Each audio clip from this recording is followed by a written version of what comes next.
Well, hello, everybody. Welcome to the last meeting of the year. It's great to see you all here today. We'll start with a roll call and then move through there. Clerk? Corliss, Here. Halliburton, Here.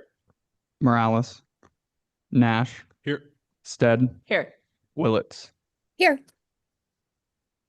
Thank you. And Five now present, one absent. Sorry. thanks. We've got minutes for approval. Madam Mayor, I move approval of the minutes for the work session and regular meetings on December 9th. Second. We have a motion and second. Clerk? Halliburton, Yes. Nash, Yes. Stead, Yes. Willits, Abstain? Corliss. Yes. 4 in favor, 1 abstain. Motion carries. Thank you. First off, so now we're moving into special business. We've got the appointment of Mitch Butt. And Mr. Butt, welcome. It's so good to have you here. I am putting forward the appointment of Mitch Butt to the Boise Building Code Board for a 4-year term that expires December 16th in 2029. I want to thank you for your willingness to serve. Very much so. Appreciate it. Madam Mayor, I ask unanimous consent for the appointment of Mitch Butt to the Boise Building Code Board for a 4-year term ending December 16th, 2029. Without objection. You're official. Congratulations. Thank you. You're here. If you'd like to say anything, you're welcome to. All right. I have got something for you. I'll hand over. And then feel free to be excused if you don't want to sit through a whole city council meeting.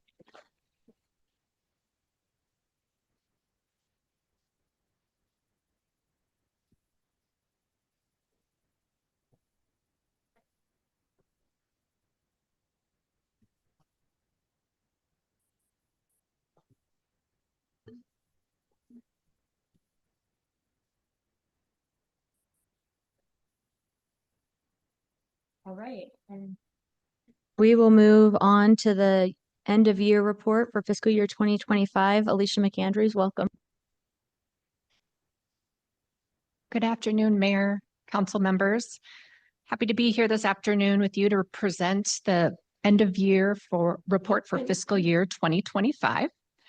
This covers October 2024 through September 2025. The high-level takeaways for this report include general fund revenues and expenditures finished the year within expected ranges. We ended the year with $6.67 million in net available resources, and the city remains in a strong financial position. And I'll get into a bit more detail on those points. So looking at revenues, after adjusting for carry forward from the prior year, general fund revenues were above budget by $8 million, or 102.5% of budget.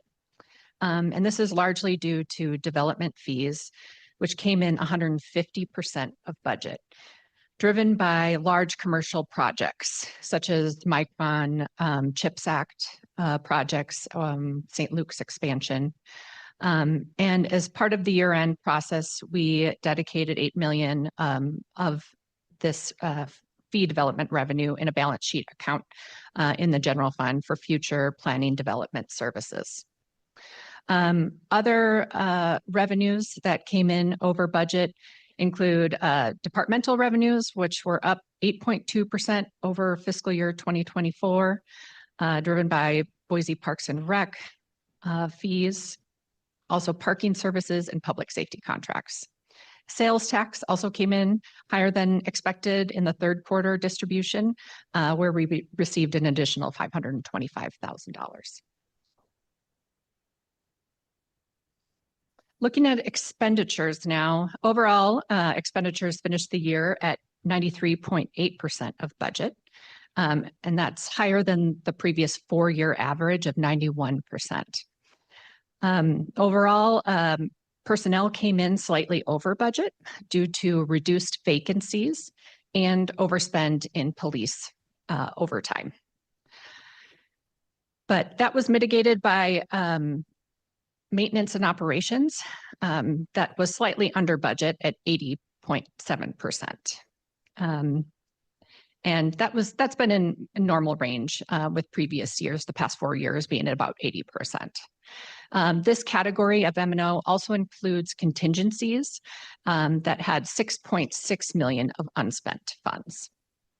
In this category, we also have projects and grant funded work in the spending category of professional services, which typically leads to rebudgets, which was also in your council packet of funds from fiscal year 25 to 26. So those projects will carry forward into 26 where they'll be completed.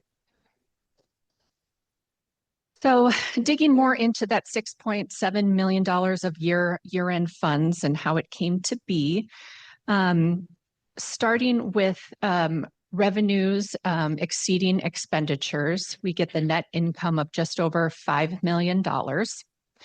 And then adding to that, the 2024 unassigned fund balance, that brought us to available resources in 2025 of 15.6 million. So then we account for excluding unrealized gains or losses from our investment income. We just exclude it completely because it's just paper. It's not actually realized. And that brought us, and then we take into account accounting changes and adjustments to our designations and reservations within the general fund. And that includes the $8 million that we held for PDS. And it also includes other things such as changes in opioid balances and things like that. And that brought the available resources to $8.1 million. We then needed to take out the amount of carry forward that we had already planned in the 2026 budget, which was $1.5 million. And then that brought the total result to 6.67 million that's available of unallocated balance in the general fund for 2025.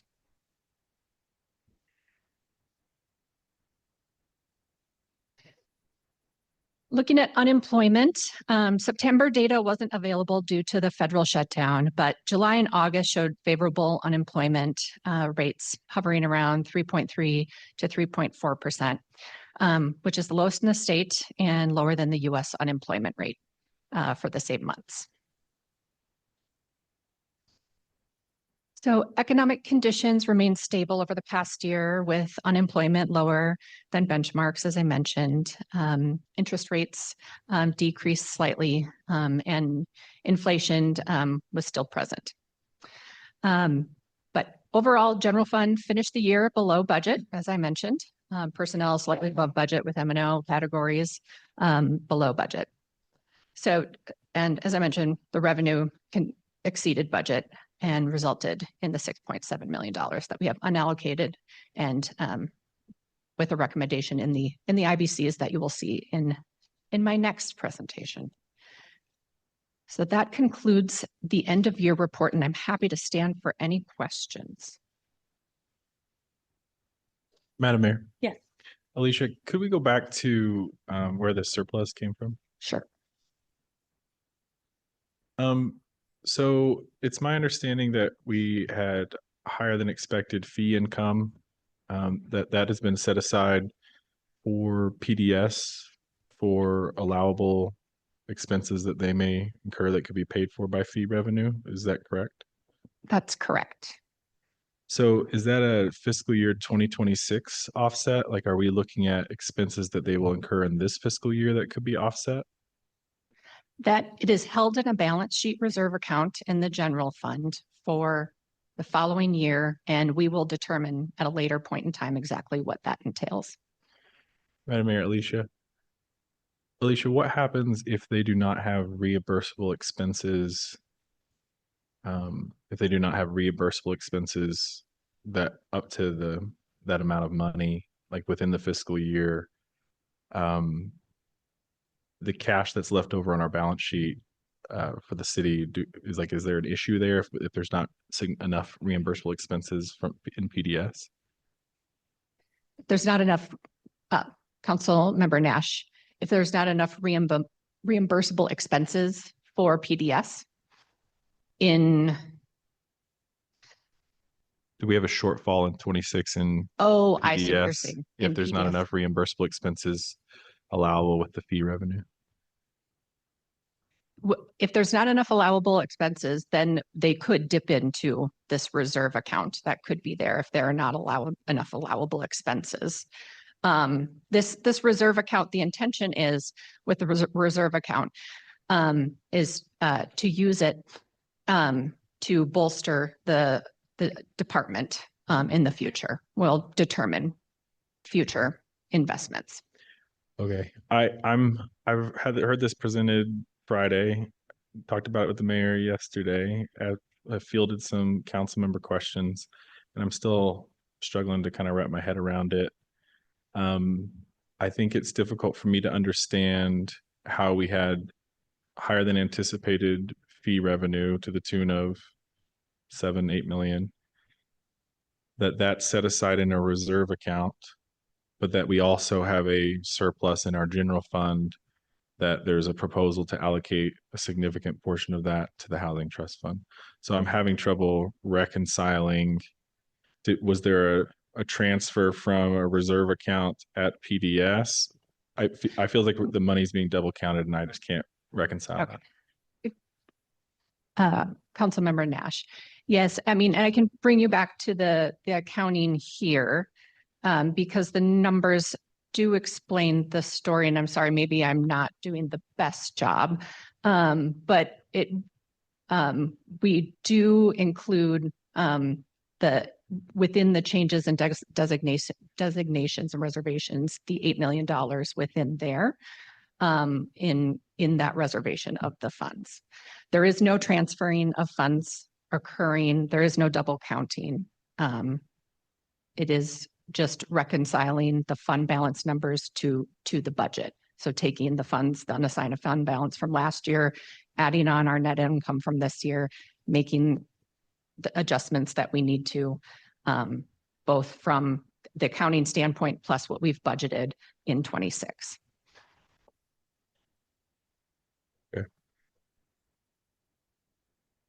Councilmember Stead, do you have any follow-ups to that?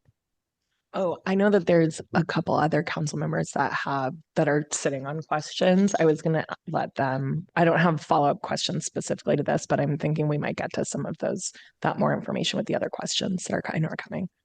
Okay, Madam Mayor. Madam Mayor. Oh, sure. Go ahead. Let's take Councilmember Willits and then we'll do people in person. Thank you. Alicia, if you can stay on that slide, can you talk to us about the FY24 unassigned fund balance from the general fund? Would that have been listed in the budget or is that leftover money from the general fund? Walk us through that, please. The 10 million, 10.6 million. Absolutely. Councilmember Willits, this is the remaining fund balance from 2024. And of that, you'll recall over $1 million of it was the December IBC from last year for the year-end recommendation from December. But yes, this is the 2024 unassigned fund balance, which is the source. General fund source. Thank you so much. Madam Mayor, have a follow-up, please? Sure. So we Yeah, would yeah. have. Sorry, you if didn't hear that's me. the Go ahead. unassigned- Thank you. So we'd have, if this was from FY24 and we've been working on the FY26 budget from July, would we have had access to this relatively $9.5 million as part of that budget process? Councilmember Willits, we would have not had access to the $6.6 million until now, because this is the first point in which we'd had the final unaudited number for FY 2025. So the 10.6 was the balance as of the end of 2024, but this is our actual accounting for the year-end balance and change from 24 to 25 to get us our year-end number for 25. It's the first point we'd have access to it now to know what resources we have available now to spend in 26.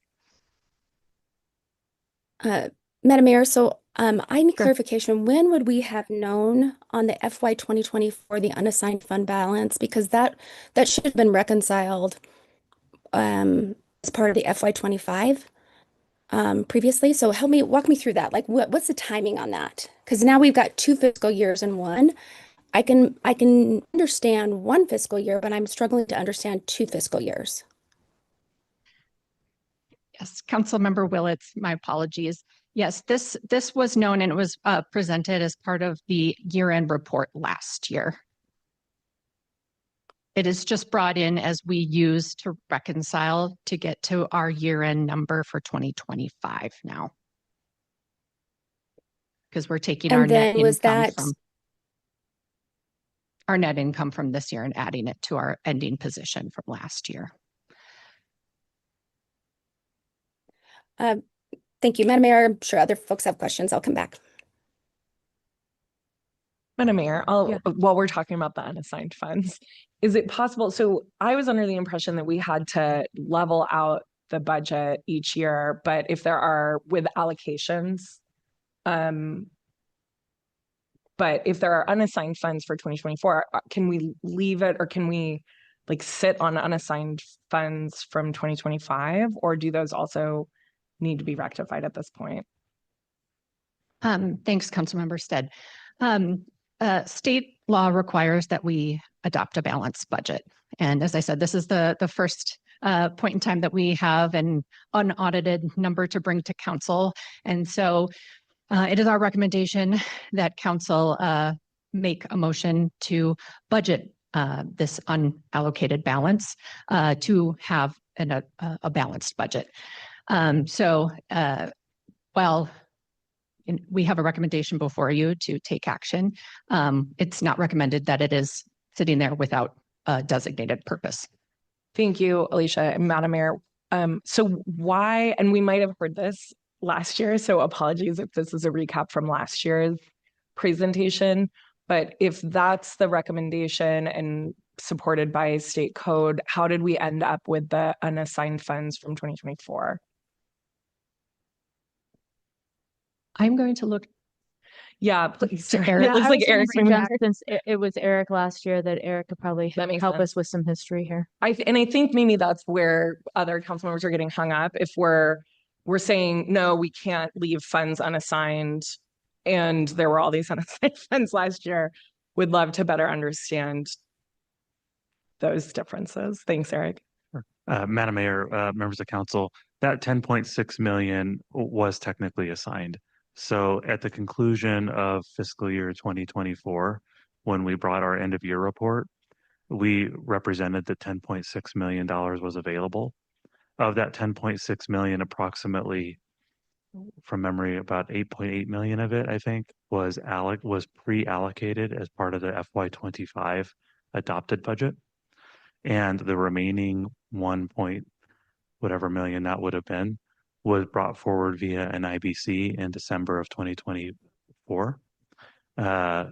Uses for that included allocations towards the last round of the property tax rebate program. So that 10.6 million already has been allocated and accounted for, but for calculating the available resources at the end of fiscal year 2025, we bring it in because it was a balance sheet reserve, and we need to reconcile how much funding is available truly within the general fund. That 5 million above it is what's represented on the income statement. So we're bringing in balance sheet reserves as well as the income statement to present a true picture of how much funding is available, spendable resources. And that 6.7 million is truly it. Thanks, Eric.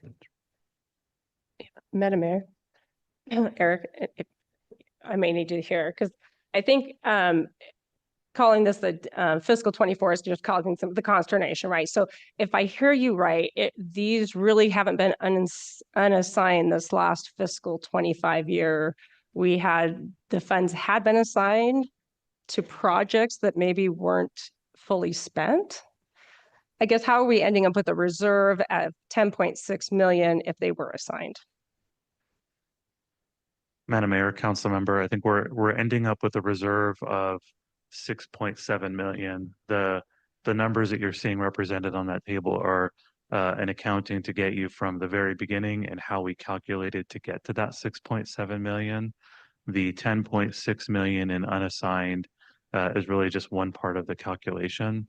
That amount was unassigned at one point in time and then was assigned through the IBC and through the adoption of the fiscal year 25 adopted budget, where one-time recommendations were included. So I'm going to do a follow-up question. So if they have been assigned, because the question was, are they being double counted? Will you walk through if they were assigned? Sounds like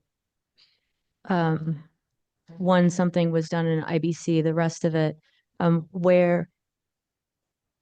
how that same number is back on the sheet here, if they've been assigned, to make sure that we're not taking from an assigned budget thing that council has nodded off on before, and we're not double counting funds when we're talking about the 6-7. And then also clarity around where the fee reserve is in this as well. Absolutely.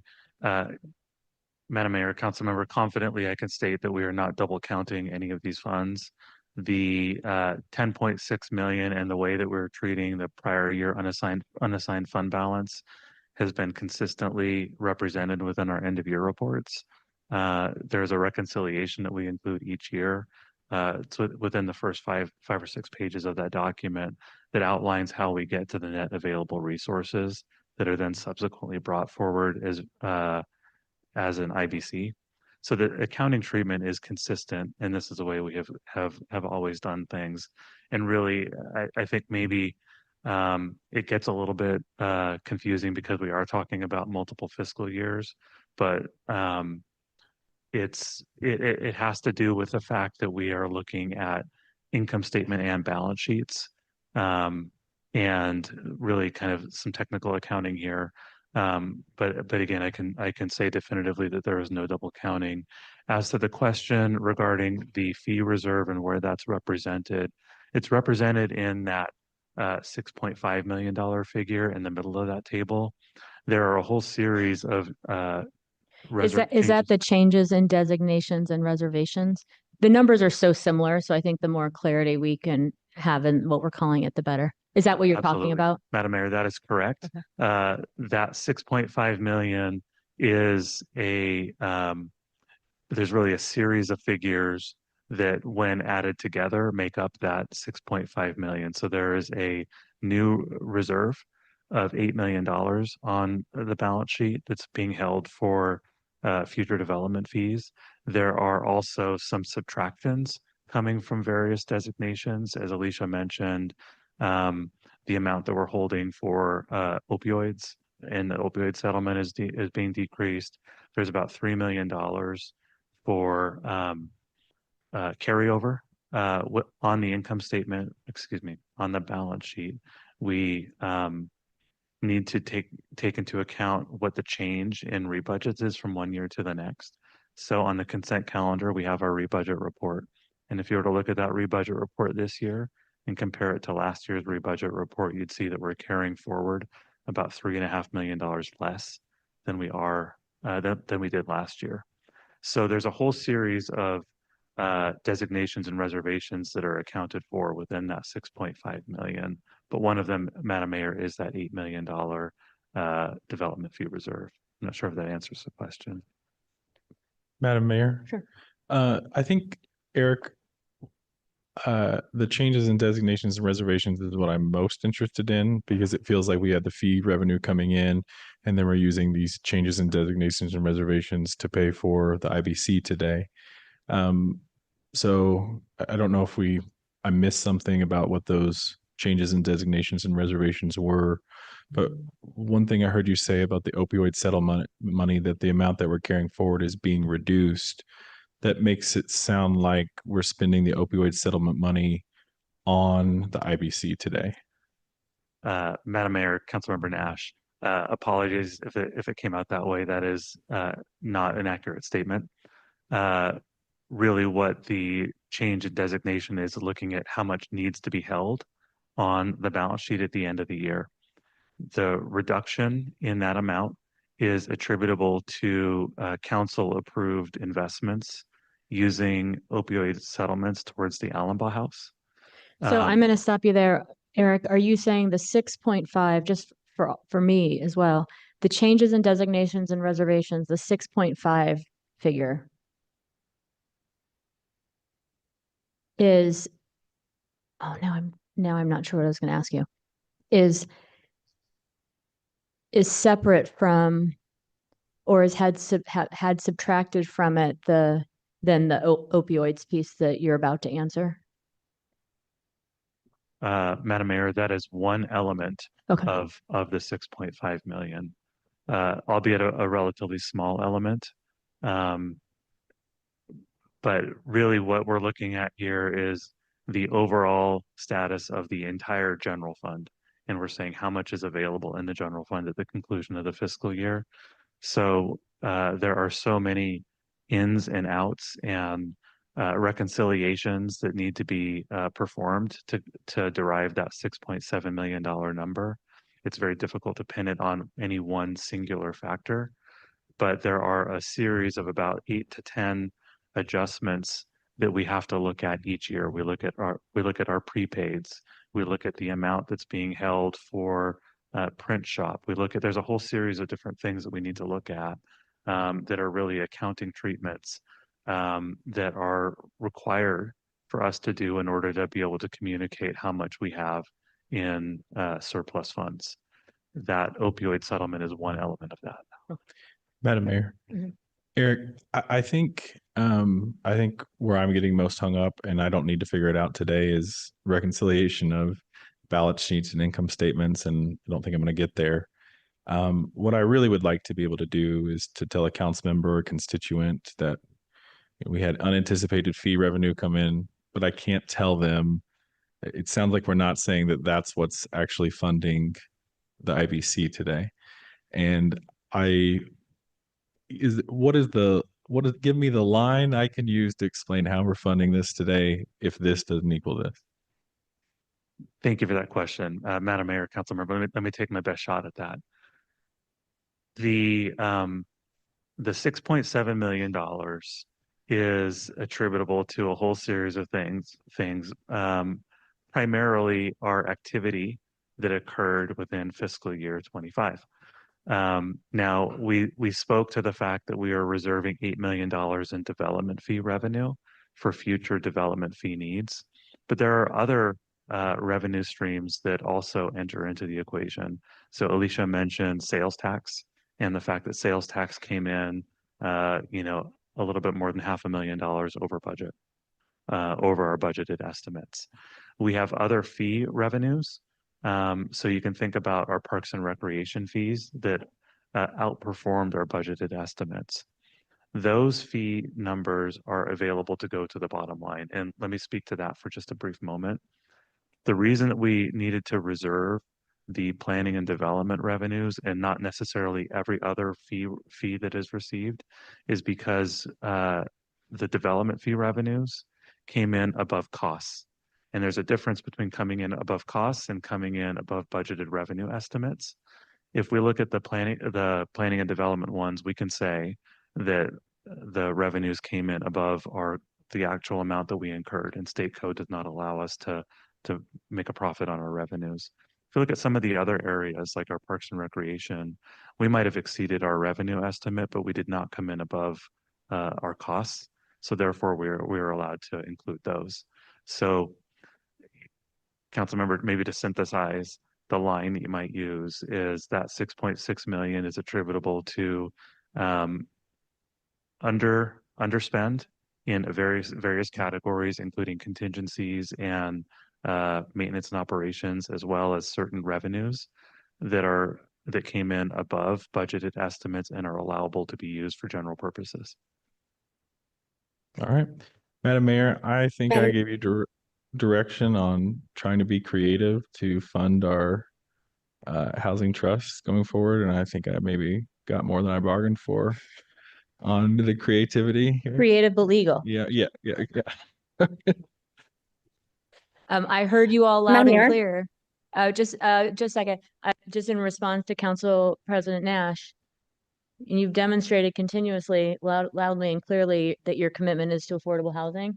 And you want us to figure out how to do this in a creative way with fewer resources and lack of partnership from the state and federal government. And we've had a great record in the last 5 years of delivering. I think it's 600 homes have now opened, 300 are under construction. We just broke ground we just celebrated Denton last week, but we can't do that as we have done it to meet the need of our community if we aren't creative in legally appropriate ways. And that is what I asked my staff to do because we have continued to say we want to meet this need and the highest priority of our residents. Councilmember Willetts, Mayor, and then I'll go to Councilmember Corliss. Madam Mayor, I had a couple questions for Eric. On the FY24 and that 10.6 million, perhaps you could go back to that slide. Was that publicly recognized in a meeting and explained as part of the FY25 budget?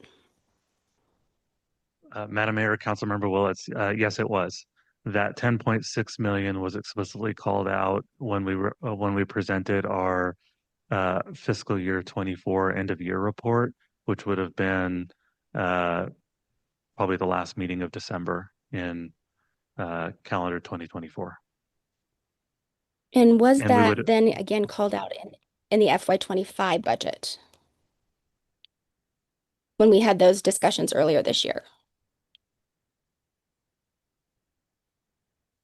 Council member, when we did the 25 budget, that would have been not this past spring, but the prior spring.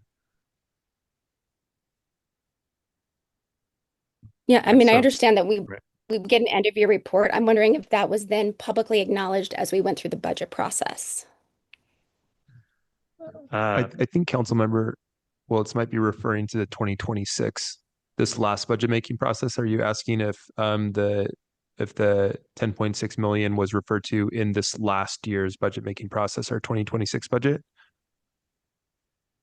Well, we have 2 years. We have 24 that went into 25, and then we just did 26. And so I'm wondering where we saw that number again as part of the discussion. Madam Mayor, council member, we would have seen that when we were developing the fiscal year 2025 budget. We developed the fiscal year 2025 budget before 2024 was fully closed. So we anticipated I think we did a pretty good job anticipating the majority of that 10.6 million being available. I don't have the number right in front of me, but when we built the fiscal year 2025 budget, we pre-planned about $8.8 million of that, knowing that there was going to be a surplus at the end of fiscal year 2024 when we closed the books. And that amount was allocated, it was disclosed as part of the fiscal year 2025 budget, and it was allocated for one-time uses in that 2025 adopted budget. I can give another example. When we developed the fiscal year 2026 budget, we assumed 1.5 million of carryover funds from fiscal year 2025 being available. I'm sorry, will you say that again? I stopped listening for a moment and I want to follow along. Absolutely, Madam Mayor. When we were developing the fiscal year 2026 budget, we assumed $1.5 million being available at the end of fiscal year 2025, which at that time had not yet been closed. We were not as close as we were the prior year. Prior year, we guesstimated about 8.8 million and it was 10.6. This year, we had guesstimated 1.5 million. It ended up being, closer to 8.2 million because of activity and primarily in development services that occurred in the last quarter of the fiscal year. But we do disclose that there will be a line within our general fund reconciliation in the budget book or general fund summary documents that show carry forward. And that's really what that number represents. Anticipated savings So for Eric, the prior year. Thank you. So we've really got 2 years and we have 15 million, as you can see. And then you've talked a little bit about the changes in designations and reservations. You are a budget Google. I know you know a lot on this on the stand, but I would like a list of what's included in that 6.5. And with the 2 years now, we have 8.1, and we knew we were going to have something because the 1.5 went forward. So between the 2 years, it's now 6.6 in general fund.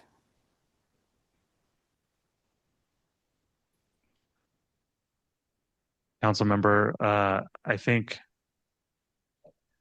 it's really 1 year. I think the 6.6 million is what's truly available. I think the 10.6 million again goes back to the concept of what was on the income statement, what was on the balance sheet, and how we walk through the analysis to get to that 6.6 million. But that 10.6 million was fully allocated by the city council a year ago. Okay. But not spent.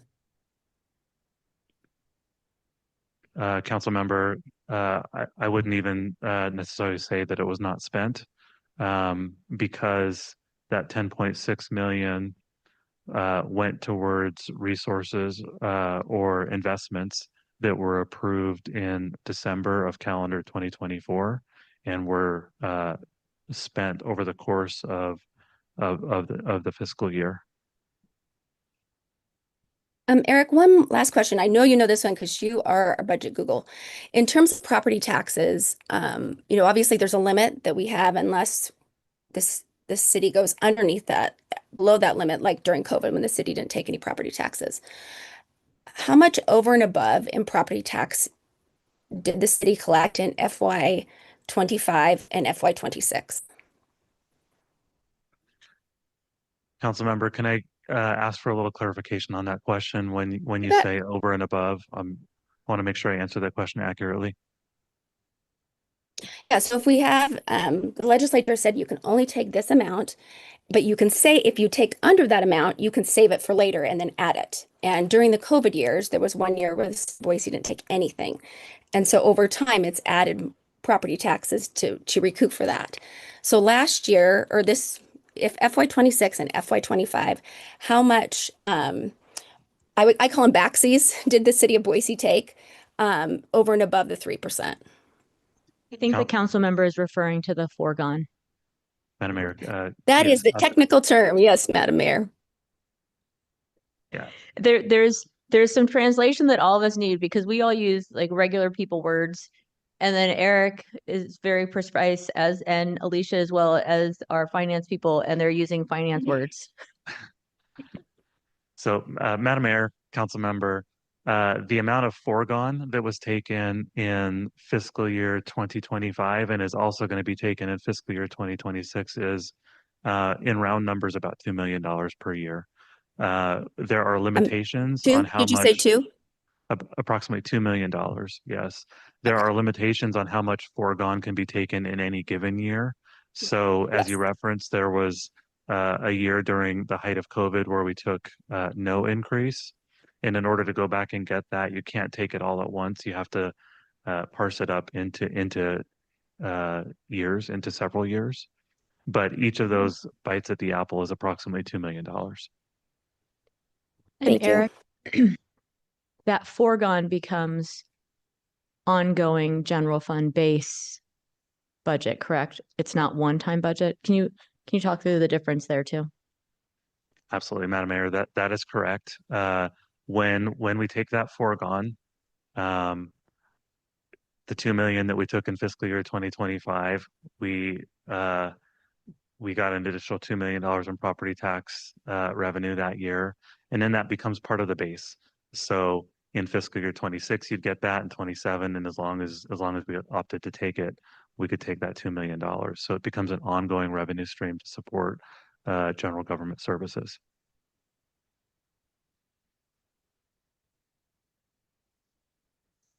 Councilmember Willetts, all right if I go to Councilmember Corliss? Yes, please. Yeah, Madam Mayor. Eric, thank you so much for walking, and Alicia for walking us through a lot of these numbers. I'm going to try to do my best to summarize what I've heard on this 6.7 million. Is that in general, this is coming from the general fund, and at the end of the year, and our general fund includes a variety of sources, such as sales tax, where we had the overage of about $500,000. It could also be from property taxes. maybe potential from liquor revenues, or is that in a different fund than the general tax? Could you go back to that? Is it okay if we go back to the other slide? Because I'd love to follow along. The one that showed all the overages. That one. This one. Sorry. Okay. So if we take a look here, and then, yeah, we're talking about our 6.7 million. So sales tax were 102. So, and we talked about that being about $500,000, right? So it's looking at the general fund as kind of our largest fund of dollars, and these overages is what's leading to that 6.7 million. Madam Mayor, Councilmember, principally, yes. This is, one half of the equation here. So revenue overages. Certainly the sales tax, which you referenced, we came in over. Liquor tax, you're correct, would be accounted for within the general fund. However, we did actually come in under our budgeted estimates within that category. But you can see on the right-hand side, we came slightly above within our departmental revenue. Development fees, which we've already talked about, our fines and forfeitures were slightly higher. Our franchise fees were slightly higher. So that's one half of it. And the other half of it is on the expense side, where we underspent. I think Alicia mentioned that within maintenance operations, we spent about 80% of our budget. We had some unused contingencies. So when you look at those two things together, and then also the changes in designations is how you come up with that 6.6 million. Okay. And then on the last slide the slide we were just reviewing, it said these were unaudited reconciliation of the fund balance. When will they become audited, or are they now audited? Madam Mayor, Council Member, we are leading up to our external audit. The audited financials will be included in our annual comprehensive financial report, which is brought to the council early in the next calendar year. Okay. And then when was this unaudited reconciliation of the 6.67 million known? Madam Mayor, Council Member, this number is a number that takes quite a bit of time to work through. Particularly as we're evaluating all of the various rebudgets. I would say that the number probably became finalized probably 15 days ago. Okay. Great. Okay, I think that's all the questions I have. Yeah. Thank you. Thank you. Madam Mayor, so different page, lucky you. So one of the areas we didn't get to was just some of the expenditures. And I think one of the things that we always kind of try to predict, and sometimes we get a little bit right, sometimes we get a little bit wrong, is related to staffing and vacancies with staffing. And so it looks like we did spend more on staffing than expected, because I think that we got down to about 5% vacancy, which I think we look at as a good thing, right? We want to have a full staff.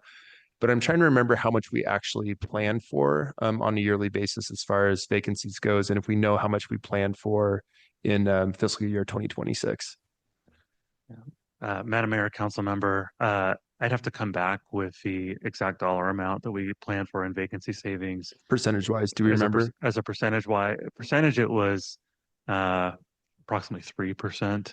I think we adjusted that maybe like 2 or 3 years ago. We were budgeting a little bit higher, and we ended up coming down a little bit more. We have been bringing those numbers down with experience. Absent the overage on police overtime, I think we would have hit it right on the nose in fiscal year 20. Okay. Yep. There's the question right there. So the police overtime was sort of the reason why, even though we still weren't quite at our baseline of 3%, we still ended up spending a little bit more at that 5% level. Okay, great.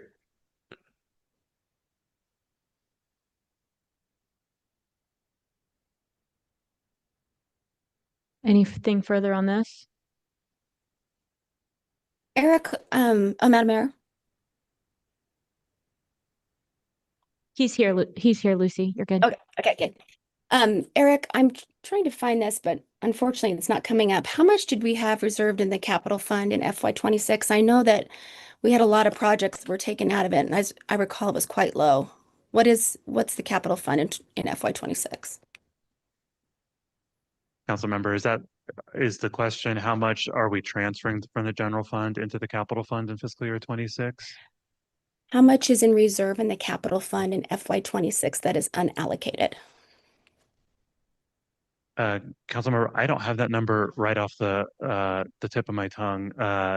The difficulty in answering that question is I can speak to our capital position on a 5-year basis because we balance the capital fund each year by preparing a 5-year plan.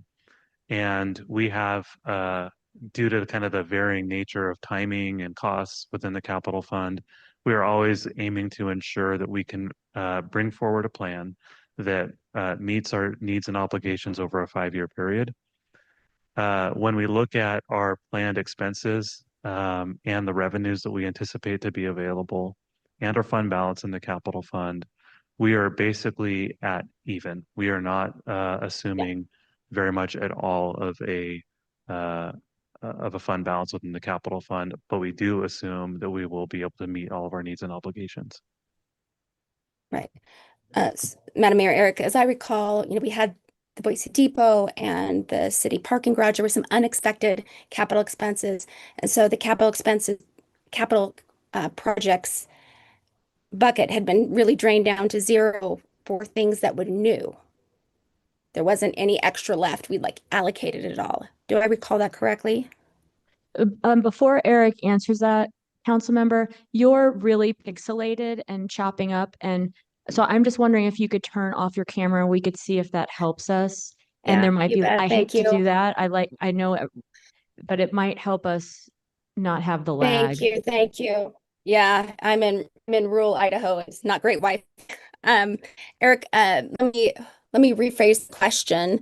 As I recall, in the FY26 budget, there was some unanticipated capital expenses like repairing the depot, ensuring that the parking garage didn't fall down, all of these things. And so every dime was allocated, and that would leave us without anything that we had, any new projects allocated within the capital fund. It would be at zero or close to. Do I recall that correctly? Council member, that is a directionally accurate statement. I cannot say to the exact dollar how much that is, but directionally accurate, yes. Thank you. Appreciate Could I just take that a little further, Madam Mayor and Eric?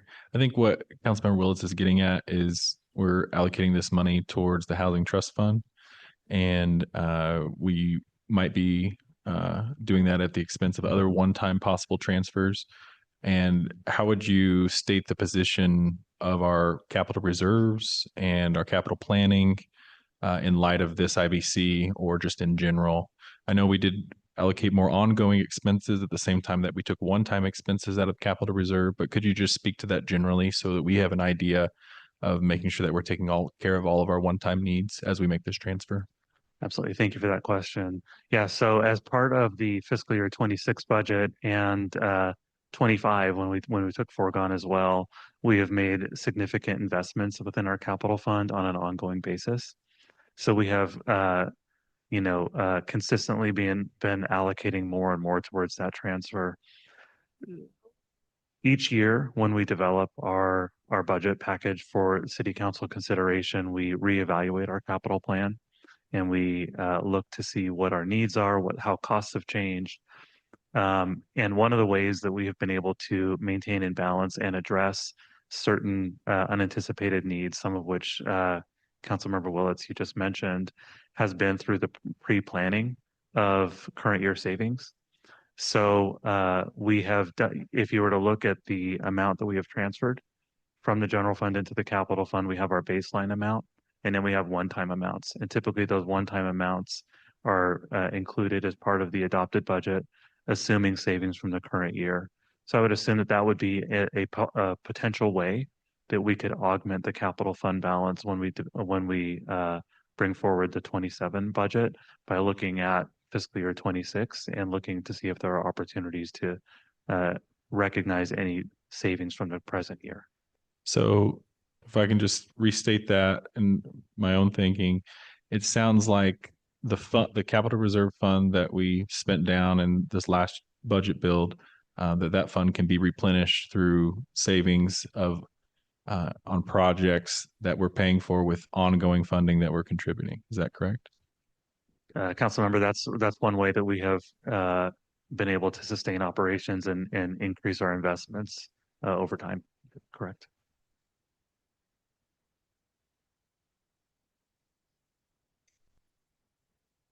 Anything further? All right, thank you. Madam Mayor, this is probably not, I don't know if this is for budget, but one thing we did talk about in leadership last week is what our intentions might be with the Housing Trust Fund. And is there anybody that could answer some questions about what our priorities will be going forward? I would ask if Maureen, I would say, generally speaking, that's an ongoing strategic conversation. But if Maureen's comfortable coming up perhaps before the IABC to answer where we're at, what might be coming ahead, that'd be helpful. Oh, it's part of this presentation? Oh, good. All right.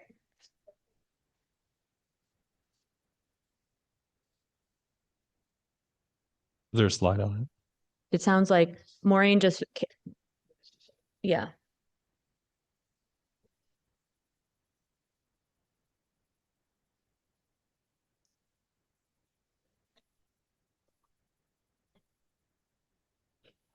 Mayor, Council President, I do have a slide deck and I'm going to make a couple of quick technical edits to it. So I'm happy to do that while Alicia presents the IBCs and then can speak to it. Yeah, so we'll go through the IBCs and then Maureen will be here to answer questions about that IBC. Okay. I mean, they're all connected, so feels like. Mayor, council members, I have 6 IBCs for your consideration this afternoon. The first comes from the IT department, the request to reallocate $200,000 from the intergovernmental. Will you, just a second, will you turn off the screen so we're not, we can see Maureen's work and which is distracting me at least from listening to you. So if we could turn these screens off so we don't see Maureen's computer, I'd appreciate it. Wait, Maureen, will you just wait a second? There we go. No. Well, let's make sure. It shouldn't be zooming. It shouldn't be broadcasting up onto the screen is what I'm trying to fix.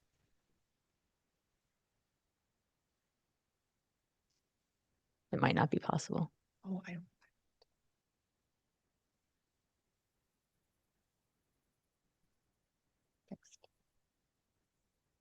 Well, go ahead and we'll see what happens. I think we're good. Okay. The first IBC is $200,000 one-time reallocation for the IT department. $180,000 would support the implementation of a new legislative management system in the capital fund. And then $20,000 would extend vendor support for our current outdated system, which the vendor has stopped supporting. The second IBC is for a new public records request system. The funding would come from rebudgets in the legal and police departments, the project portfolio contingency, and intergovernmental reserves. The investment is needed because the city's current public records request system is fragmented and many departments struggle to handle the increasing volume and complexity of requests. The third request is from the library and human resources for 4 new staff members at the Collister branch. These positions will support increased programming and the growing service demand at Collister, as well as improve customer service. These positions were identified and costed during the 2026 budget build, and funding was reserved in the intergovernmental budget. The fourth budget request comes from Parks and Rec, and it's a $250,000 shift of open space and clean water levy funding to support the construction of the Alta Harris parking lot using permeable pavers and bioretention features. This approach provides environmental benefits, improved water quality, reduced runoff, groundwater recharge, enhanced aesthetics, and lower long-term maintenance. The Open Space and Clean Water Advisory Committee recommended approval on November 5th, 2025. The fifth IBC is also from Parks. It's a $100,000 request to design a greenbelt pedestrian connection under the Eckert Road, linking it safely to Alta Harris Park. This funding would also come from the Open Space Acquisition Project, and it was also recommended by the advisory committee. Designing the underpass is an important step toward improving the connectivity and safety for East Boise residents and enhancing access to the Greenbelt. And then the sixth and final IBC is the general fund unallocated year-on balance of 6.7 million to the Housing Projects Fund. Housing and Community Development would use these funds to support future affordable housing investments. And specific allocation recommendations would be forthcoming in the fiscal year 2027 budget.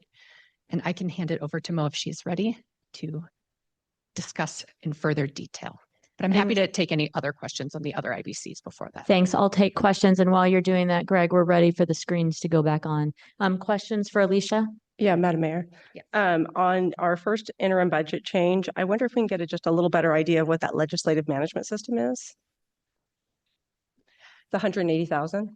Yes, Councilmember Corliss, this system, the need was identified during the budget process. This system, our current system, is one that it really, it does get kind of soup to nuts everything for the council process. And essential functions like legislative support, meeting management, agenda and minute creation, legal notices, and it's the record system for legislative items.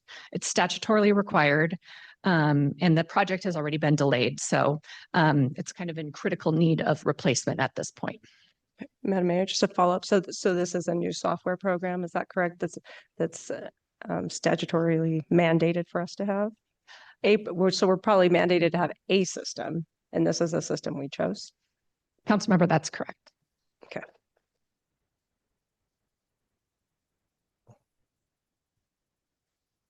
Further questions for Alicia? All right. Yeah, I do Oh, have yeah. one more. I'm very sorry. No, So on our the number 4 interim budget change for the permeable pavers, I believe we did something similar to this for the parking lot that's used over at Molinar, and we've seemed to have a few problems with that running off. I was wondering if I could just confirm, is that the same type of pavers that are going to be used for this parking lot? Or are they the same as the ones that were used in Molinar? Councilmember, I do not know the answer to that question, and I will look. I don't see anybody. from Find the Parks answer. here. Okay, that'd be Okay. perfect. Yeah, Okay. thank you. Okay, yeah, thank you.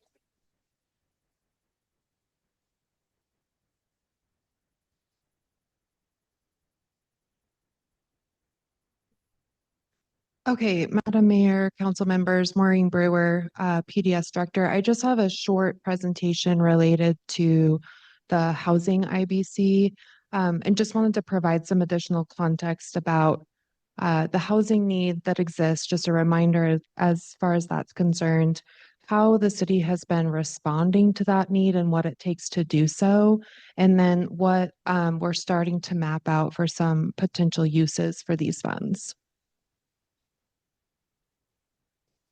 So this should be or is likely familiar to all of you, but as you know, our 2024 housing needs analysis captured the need for over 2,000 units of housing per year for the next 10 years. One thing I'd like to point out on this slide is that this need includes the need for new construction, but also the need to renovate units that might have a housing condition that is less than livable. And so this figure includes both that need for preservation and that need for new construction. And then I won't read the following 2 stats to you, but essentially the need is concentrated for households that earn less than 80% of the area median income. So since 2020, and the mayor alluded to this in her comments earlier, the city has created or will create nearly 1,500 new affordable homes. Almost 700 of these homes are completed. The bulk of that is in the new construction space, but this nearly 1,500 homes also includes our efforts to provide affordable homeownership opportunities and what we've been able to do in the preservation space. And then I just wanted to note while we're on this slide that Certainly more affordability is coming online via other tools that don't include city investment. But city investment is critical because that is what is unlocking the level of affordability that we need most. I've said this, I think, every time I come before you to talk about housing, but to bring these projects and homes online requires public-private partnership, and the collaboration required to create and fund these projects, frankly, takes a very long time, including pursuing fund sources that are required competitive processes. So I wanted to give just one sort of typical example of the time frame that is involved in bringing new housing online. That's New Path 2.0. This project was originally contemplated in 2020. We started to work together, various partners that participated in this project to assemble financing in 2021 and to make the city's conditional contribution. It was not awarded tax credits until December 2023. And then we were able to close financially and conduct the groundbreaking almost a year later in October 2024. It's now about 1 year into construction and expected to lease up next summer. So my larger point here is that getting all of these folks to the table at the same time with the right resource and the amount of resource to create flexibility is really an art and a science, and having a predictable source upon which to draw to come to the table to partner to create these projects is critical. Madam Mayor.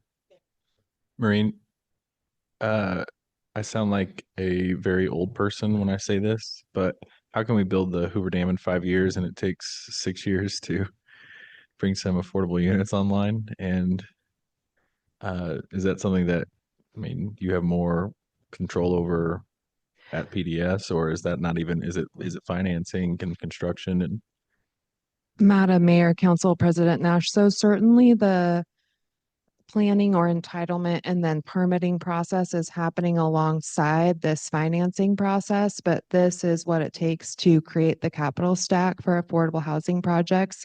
And unfortunately, we can only influence in that space. And the way to do that is through gap financing. So it does take a long time, but the capital stacks on these projects get very complex and include multiple fund sources. So speaking of fund sources and sort of city investments to date, the city has invested or will invest over 60 million. Today's IBC, if it's approved, would bring us close to 70 million. This includes both federal and local sources. We have spent 42, we have programmed 15. So that is projects for which we have just assembled financing and are now going to move into the entitlement and permitting phase. And that kind of year-long closing process I mentioned. And then we have about 3.7 available still to commit. That 3.7 we had been holding off on programming or committing until we knew that the projects in the pipeline ahead of it were fully financed. So that recently happened. We can move forward accordingly. And if we add again today's IBC to that total, will be at about 10.4 million. So our initial line of thinking, to the mayor's point, this is an ongoing strategy discussion, or should be an ongoing strategy discussion. But our initial line of thinking around plans for this additional 6.7 million, assuming it's approved, is that about 4.5 of it would be added to the 3.7 we do not yet have committed. We anticipate that would enable another 1 or 2 affordable housing projects, depending on their size. And then wanted to just speak briefly to our preservation efforts and the goal that we had set 5 or so years ago to preserve 1,000 units of affordable housing.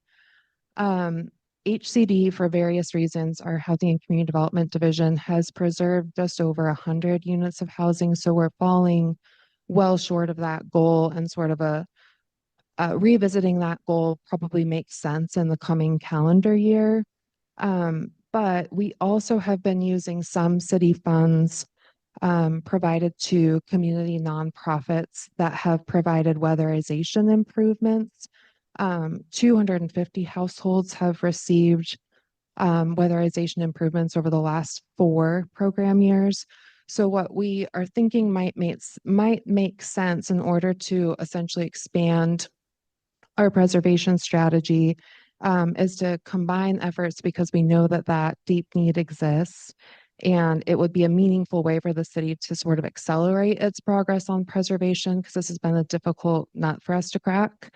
And also make sure that residents stay stably housed. So the proposal we're kind of trying to think through is putting 2 million or so towards increasing the funds available to low income households that would address urgent repair and accessibility needs. If we set aside about 2 million to do that, we think that we'll be able to preserve about 200 homes in addition to the work that's already underway. I believe that is my last slide, so I'm happy to answer any questions. Yeah, Madam Mayor.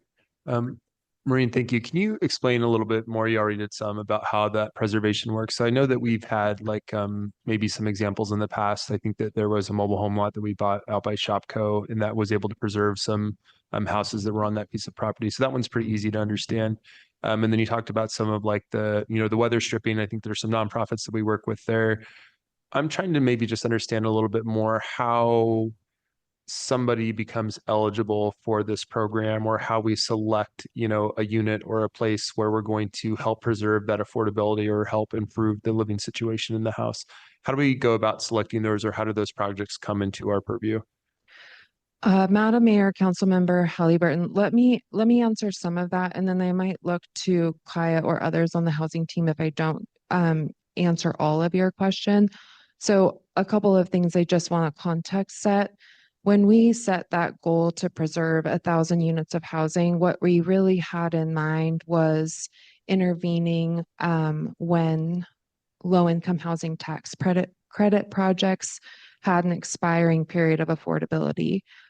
We have been unsuccessful in intervening, mostly because that decision gets made years before we're prepared to intervene. There's one project that we is still sort of in the pipeline that we're trying to sort out whether that's feasible. So that's one reason that we've struggled to make significant progress towards this goal. In the absence of doing that, our Housing and Community Development Division manages what we call a home improvement program. There is an application process. We try to advertise it pretty widely. We work with community partners like LADA to make referrals to each other. So there's an application process for the home improvement program.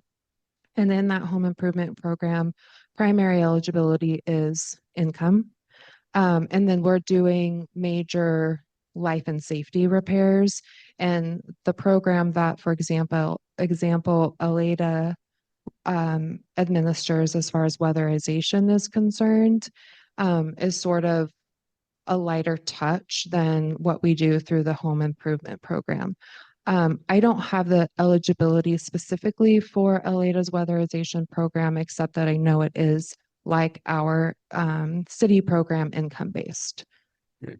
So a lot of it sounds like it's through different partnerships that we've got with different organizations. There may be some people who are eligible through some of our own programs that we have for some level of improvements, and still exploring how to potentially look at some of these federally supported subsidies that have run out that still may need some assistance, for a longer period of time. That kind of encompasses most of what that preservation is going, or is there more?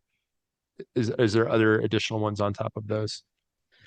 Mayor McLean, Councilmember Halliburton, I think that encompasses most of our current line of thinking, but we're still exploring specifically what types of interventions or assistance might make the most sense to preserve or maximize our efforts in the preservation space.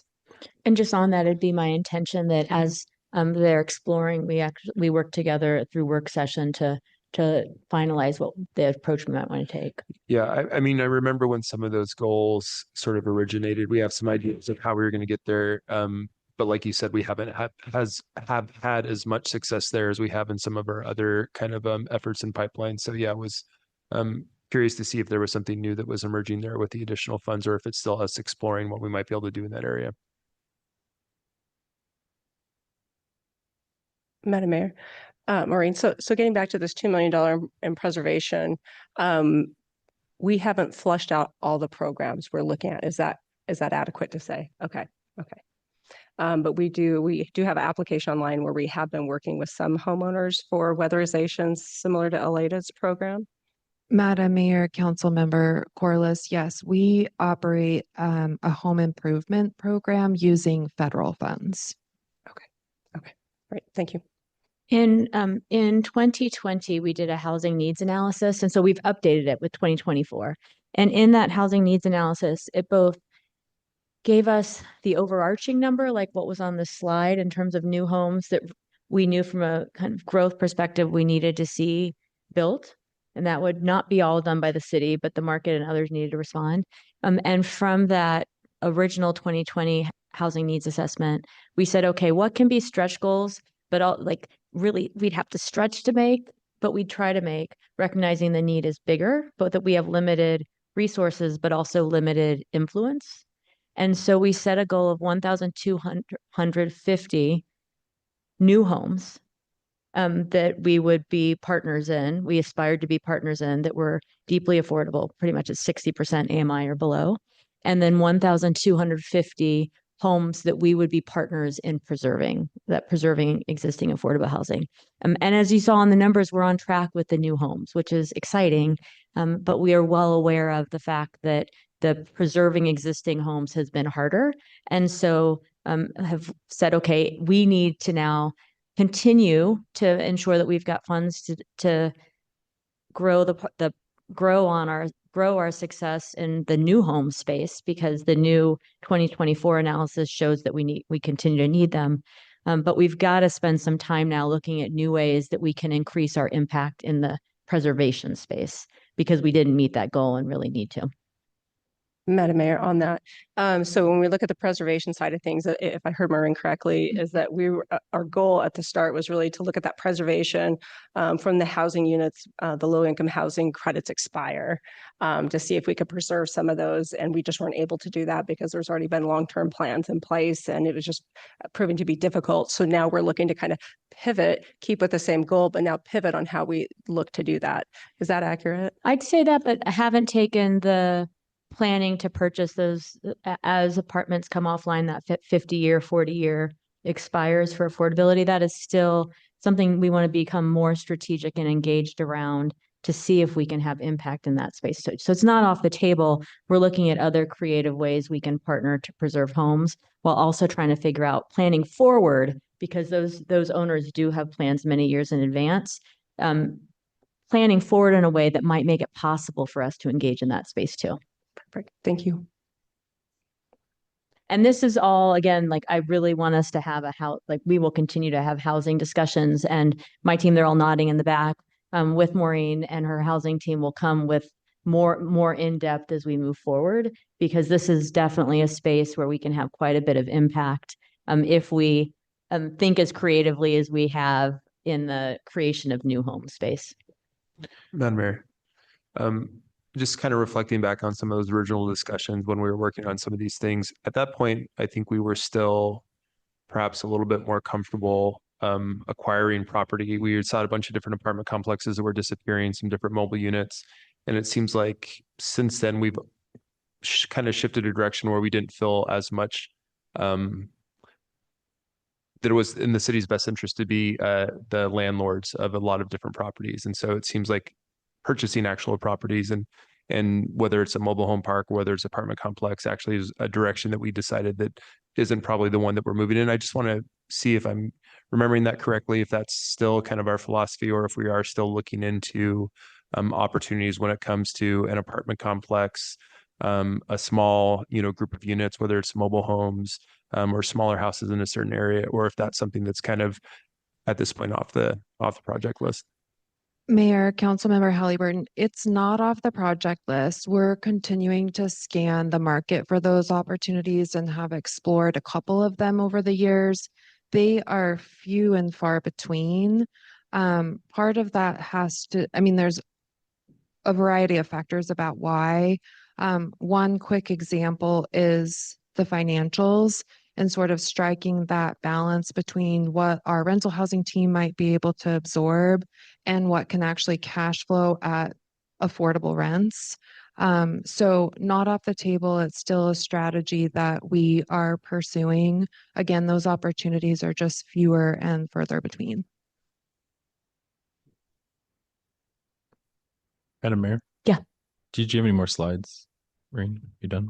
Okay. No. One thing that would be very helpful to me sometime in the new year, as we start to get into budget build, kind of the way my mind works is I have a good idea of how much a mile of pathway costs. I have a good idea of how much a police officer costs. I thought I knew how much a library costs.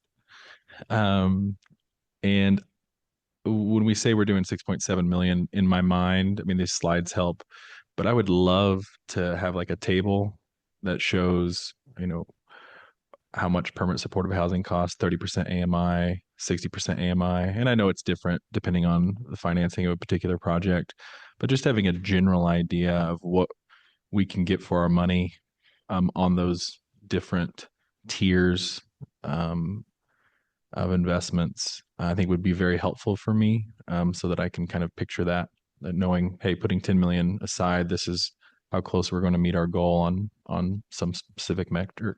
Okay, and I can offer Mayor, Council President, at least in terms of today, a couple of things. One, we can come back with exactly what you asked for, and two, 5 years ago, we were putting about $30,000 to $35,000 per door into projects. That's jumped to probably $40,000 to $45,000 per door.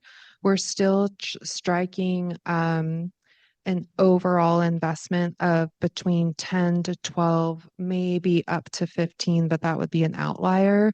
15 or 10 to 12, percent of the total cost of each project. So that's sort of the lane that we continue to swim in. Madam Mayor, Maureen, I think even if we could take a look a little deeper on the financials that we just did for the Denton and what our portion was, and what our partners did, I think would give an idea that if we were to look at something like that, how much we put in and what might be there. So that'd be really helpful. I'd also like to say, recently in looking at affordable housing, we've also been addressing with our new modern zoning code ways to stand up more housing. And I think one of those that I'm super excited about, I just think it hasn't got a lot of traction. We haven't done a lot of good advertising around maybe yet, is the tiny homes on wheels. And I think part of that, this problematic is not having that space for people to put tiny homes on wheels. And I don't know if that's something that we could take a look at as a city, is how do we either advertise that? How do we help residents stand up those spaces? And I think that could do a lot to contribute to our housing as well. Madam Mayor, I'll just jump off that real quick because Councilmember Corliss and I did a town hall event last quarter, I guess, and in the fall, and almost everybody in the room was interested in learning more about the tiny home on wheels program. So I think there's a lot of opportunity there to connect with the public and help them better understand what that program is, how they can achieve that for their own property, things like that. It was a hot topic that we hadn't anticipated.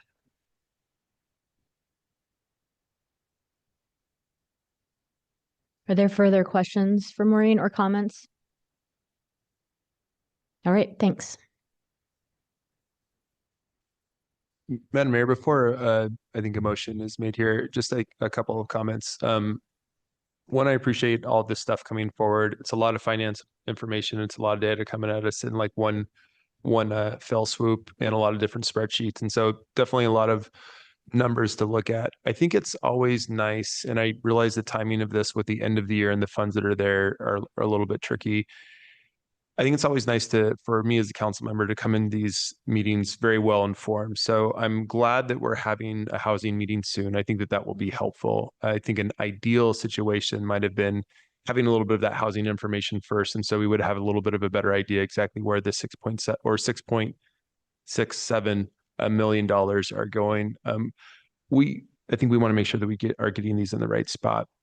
And so housing and that initiative, I think, is the area, you've heard it from us all year round that this is the area we want to have it. But it would be helpful for me to know exactly a little bit more specifically where and how those funds are going to be used within that particular area. So I wish that we could get those meetings reversed, and that would be helpful in the future so that when we're coming into this meeting, we're fresh off of a conversation of this is exactly how these funds could be used for. It's not that I have a concern of how the funds are going to be used, but it helps me make a better informed decision because it's a lot of money.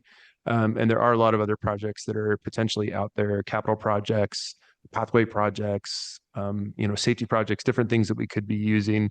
And so that I think was a little bit of challenge I have here with the funds. Certainly am support of it. You're certainly going to, approve it today, but it would be helpful for me to be knowing exactly where within that area those are going to go. I appreciate that and noted. Thank you. Madam Mayor, I move approval of the interim budget changes as thoroughly presented by staff. Second. We have a motion and second discussion. Yeah. Madam Mayor, Yes, we'll go with Councilmember Willetts first. how's the video? Today, you and Kathy have been jumping in at the exact same time. It's kind of funny.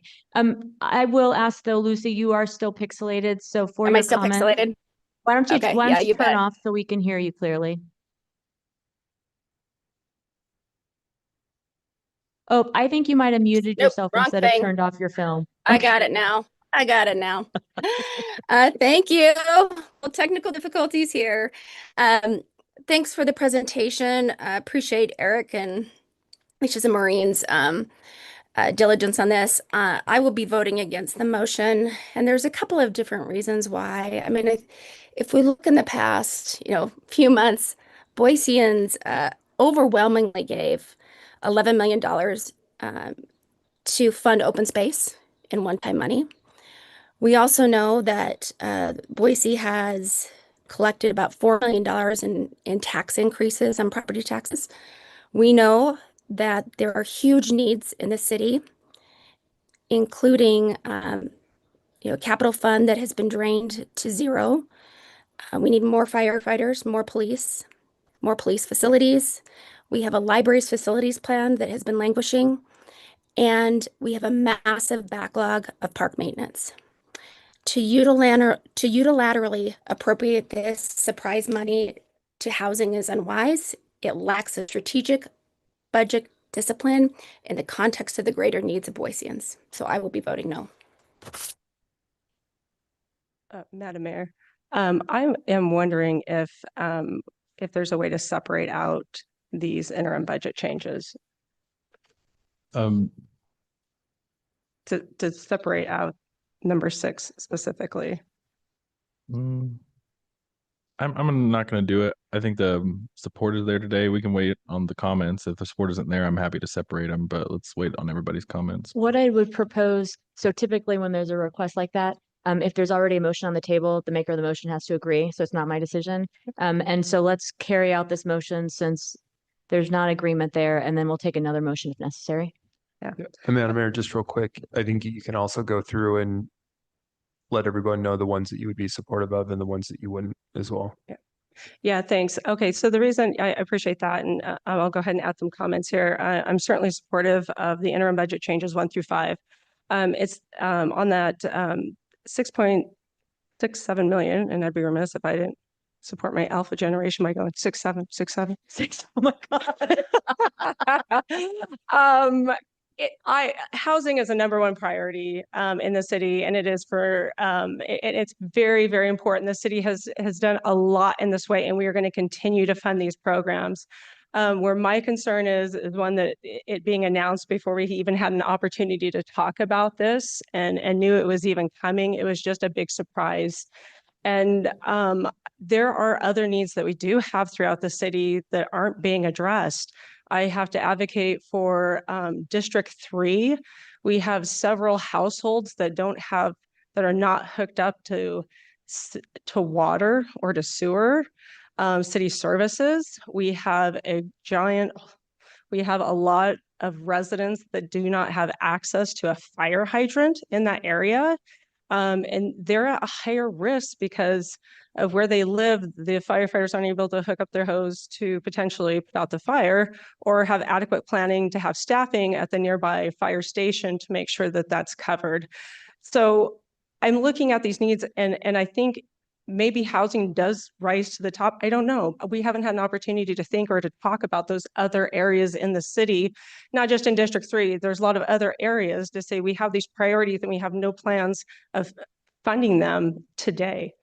So that is why I just can't in good conscience support that amount of funding towards housing today. I would look at putting a chunk of the funds and improving it today, leaving some of those funds unallocated so that we can strategically talk and work through the other needs of the city and how we can fund those.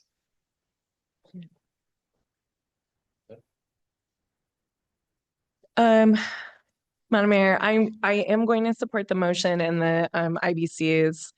I think that council has been making it clear, and I think staff took that direction. I think the mayor took that direction in finding creative ways to support housing. I also agree with Councilmember Corliss that I think that I wish we had had more of an opportunity to be involved in that decision making. My concern lies around our, I guess allowing growth to pay for itself, and we see these a lot of the PDS revenue or fees, impact fees that came in that are part of these funds, although maybe they went somewhere else. And then there are other funds that are part of these funds, as we learned. But I want to be sure that as we are growing and the council has made decisions to annex and bring online new communities, that we have the infrastructure to support those decisions. And I guess that would be my concern. Some of the things I heard from Eric tonight assured me in that there are other funding mechanisms for some of those needs. And I do also believe that we have been clear that we are supportive of housing and would like to see that investment continue. And it's also been made clear to me that a lot of the funds that we've relied on have been drying up and are no longer available. So for those reasons, I will support the motion and hope that we can be part of that conversation of allocation moving forward. Madam Mayor, thank you for this, and thank you for the thorough discussion. Thank you for your patient staff as we try to use our layperson terminology to understand balance sheets and income statements and all that. So we appreciate Alicia and Eric your patience with us. It was important to me to understand exactly where this money was coming from before I was comfortable spending it. And it took a couple sit downs, and I think we finally got there. And I feel confident in that today. So for that reason, I am supporting this. I think it was important to me to understand that this wasn't being paid for out of the fee revenue, so that along with Councilmember Stead's comments, that we are making sure that growth is paying for itself and we're using that fee revenue appropriately. And I have every confidence that I just had a conversation with the mayor yesterday about Eric's plans and advice for PDS. And I think there's some exciting opportunities to come about how we can making sure that those fees are being used to maximize every dollar that we have at the city. So I'm really excited for those proposals. I will say that just because this is the end of the calendar year and it's a reconciliation with the end of the fiscal year, that this is not the last time that we're going to have an IBC.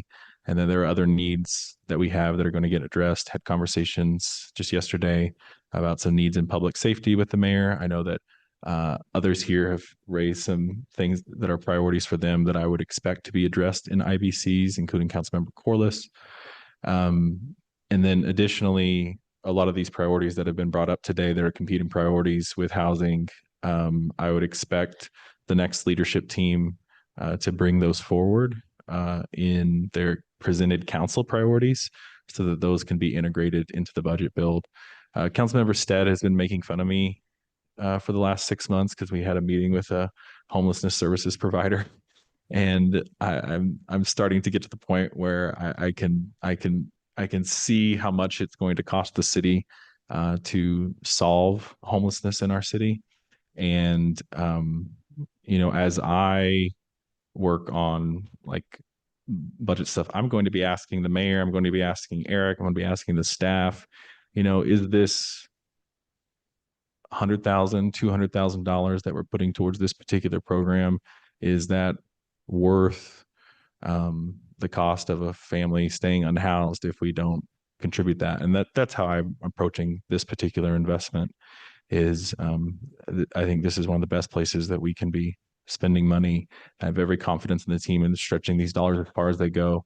And my comments about today about the timing on this, how long it takes to get these projects off the ground, was less of a criticism of staff and more of, we have to keep our foot on the gas pedal, because if you miss 1 year, 6 years from now, we're going to have that drop off. So we need to keep our foot on the gas pedal, even when other resources may not be available to us. So thank you for these creative solutions. And yeah. Madam Mayor, just a quick comment here. Not so much about this particular one, but just, a systems comment. I guess I would say we do a lot of interim budget changes through the year. Most of them don't have a lot of drama that go with them. They usually go pretty quick.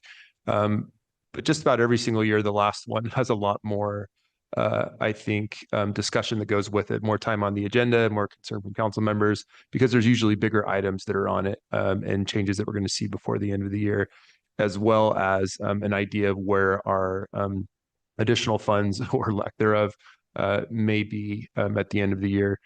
I think that's something for council to keep in mind. I think it's something for mayor's office and staff to keep in mind, is that there's probably some additional work in a system or a practice that could be put in place, because we know that there's going to be some additional discussion that goes into this final one at the end of the year. So as we kind of are writing some things down in our council office and trying to think about our own internal policies and our structures and our systems, this is something that should be on our radar, and something I think that we can work on, having a conversation a little bit further ahead of time on anything that appears big at the end of the year, which happens just about every year. Well, I really appreciate all the comments and suggestions for how we can improve the system too. They're well noted, and have been jotting down some different things. I'm going to ask the clerk to call the roll, and then I'll have some comments. Halliburton, Yes. Nash, Yes. Stead, Yes. Willetts, No. Corliss. No. 3 in favor, 2 opposed, motion carries. Thank you. A couple things. I wrote down that soon in the beginning of the year, we'll have a work session on housing. We will have a discussion about PDS funds, fees, and ensuring that growth pays for itself.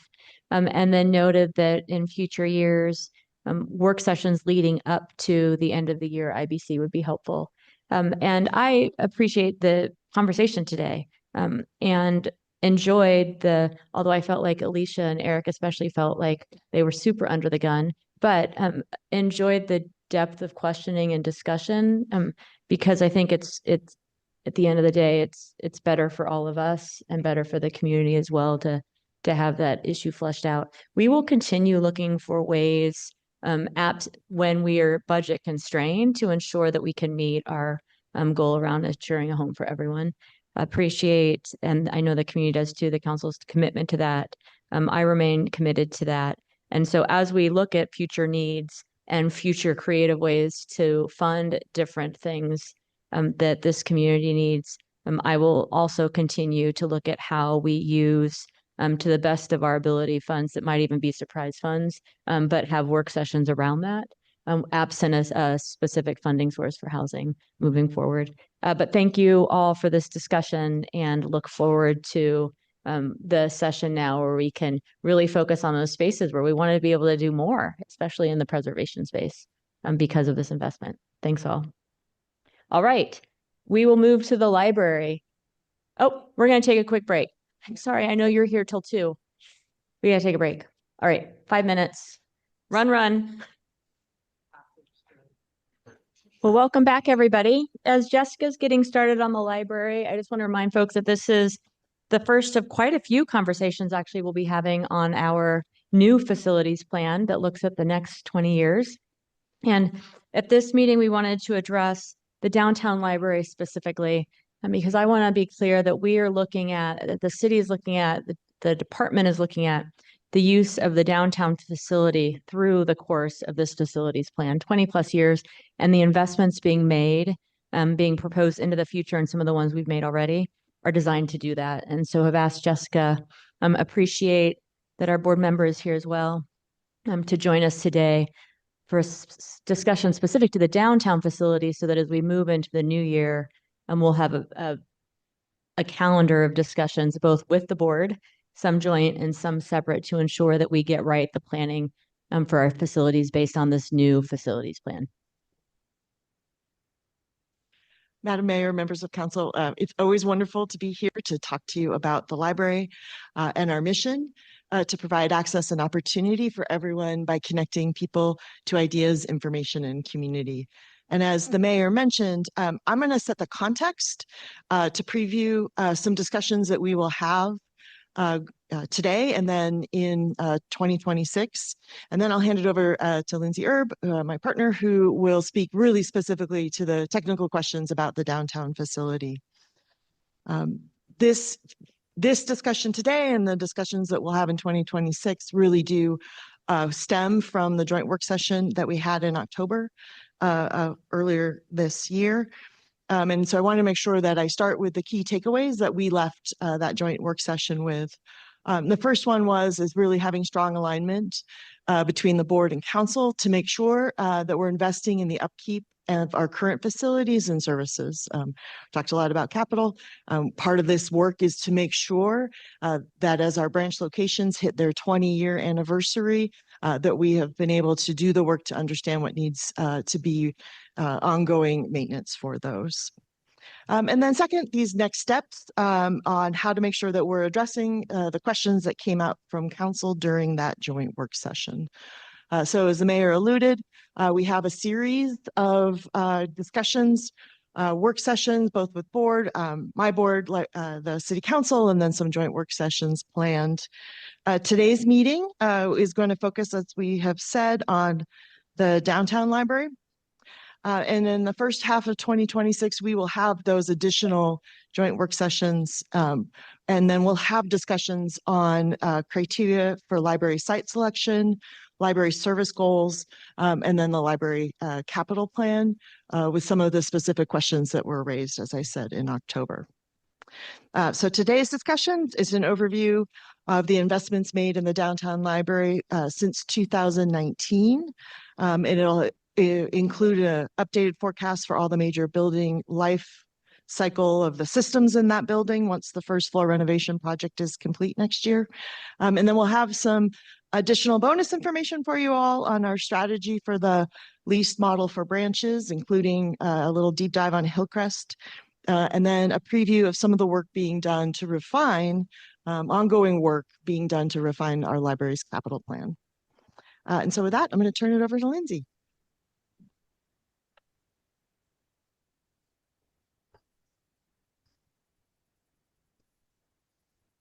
Shorter. Thanks, Jessica. Good afternoon, Council, Mayor. My name is Lindsay Erb, and I'll just advance this. I am the Public Works Facilities Program Senior Manager, and I believe this is my first opportunity officially in front of you at a council meeting. So just wanted to talk about my team. It sits within the Public Works Department, but we actually maintain the bulk of the city's assets, from buildings to vehicles. Our team consists of facilities who are, they serve to operate and maintain all of the buildings. Our fleet, we procure and maintain vehicles, from lawnmowers for the parks to golf courts, or to the golf courses, golf carts and fire trucks and police vehicles. We also have Adon, who's our strategic real estate manager. He runs the lease portfolio and supports any new site and building acquisitions. And then a very small yet mighty team of project managers and coordinators who run all the design and construction projects for the bulk of the city assets. I am a licensed architect. My background is in facility planning and project management for government project delivery. So as Jessica mentioned, just want to go through kind of high level the timeline and evolution of the replacement of the downtown library to the place we're at today, which is reinvestment. Previously, there was a plan to demolish the building. So the building sat pretty dormant for quite some time. When that shift, because of escalating costs, community opposition, and Proposition 1 occurred, we took a stop and did a new approach and decided to catch up on all deferred maintenance for the building. And when we do this for any city asset, we always start with a facility conditional assessment to look at the building as a whole. And from that point in 2020, we decided to start that deferred maintenance and got some of those initial budgets to move forward. We also did, we started our strategic plan in about 2022 that the council's seen before, and continued deferred maintenance initiative as well as ADA upgrades throughout the building. Somewhat behind the scenes for quite some time, but now we are on the first floor where the public will see the biggest improvements. And then in 2024, we started the library facility master plan, continued with the ongoing maintenance and repair. And most recently, you might recall in 2025, we did receive 1.175 million in donations to help bolster that first floor remodel. And that's focusing on the youth services, the entrance lobby, and the collections area. So just quick high level current status of the building. It is structurally and functionally sound. It is energy efficient. We utilize geothermal for the heating cycle. We've just tapped a new service line in on the new Capital geothermal line with that project. And we are actively working on the first floor remodel behind the scenes. We've created several back of the house flexible spaces for office and staff, for staff and public. And this building does continue to serve tens of thousands of community residents annually. And like any city asset, it will require regular reinvestment for maintenance and repair for the life of the project. I'm sorry, ma'am. We have a presentation from staff, but it's not a public session, so we can't take questions or comments. Yeah, no, that's right. It's great to have you here. We just ask that in work sessions, the public just listen along. So completed projects to date in the downtown library. The first picture on the left is the first auto sorter we've installed at the downtown library. We've also done the roof and LED lighting upgrades on the exterior. We've replaced the fire pump. The fourth story, we've done the restroom and upgraded the plumbing, the HVAC, and done a series of ADA upgrades for that space. We've also done fourth and first floor remodels, again, making efficient use of some spaces for the staff and public. And the majority of all of our work is really focused on efficiency, public staff, life safety, security upgrades, accessibility, and again, the deferred maintenance. Current work we have ongoing. We did a very robust lift to move everything off the first floor of the library and consolidate to the second, third, and fourth floor. That first photo you see is a picture of the youth service all cleared out, and we have about 4 different genres of carpet that we got to take out, and before the carpet has just been sort of cut out around the shelves and replaced. That second image is a rendering of the new look and feel of youth services. This is going to include movable shelving with really good line of sight for staff, and also provide a lot of flexibility in those spaces. Then below, there's a series of construction pictures that are going on. The metal we're salvaging to recycle, and then just a series of photos of construction where we're finding some hidden gems, as we often do in buildings of this era. But moving forward, and the work that we're doing does include remodeling the youth service, the information desk, the public entry, the public restrooms on that first story youth service side. We're replacing the entire electrical service for the building, HVAC conditioning spaces with the remodel, as well as updating all the first floor lighting to LED lights and controls, and providing updated finishes to have some better sound dampening throughout the space. So this is a table that basically captures all the projects to date and the costs that we've put towards them through the budget cycles. We're about $10 million of overall investment in the building. We also have an an elevator replacement modernization project that we'll be bidding. And the last would be for this push is the exterior facade improvements that will be in 2026. And like any other city building, we have maintenance and repair that'll be ongoing. And what we have planned, this is a rendering of the parking lot.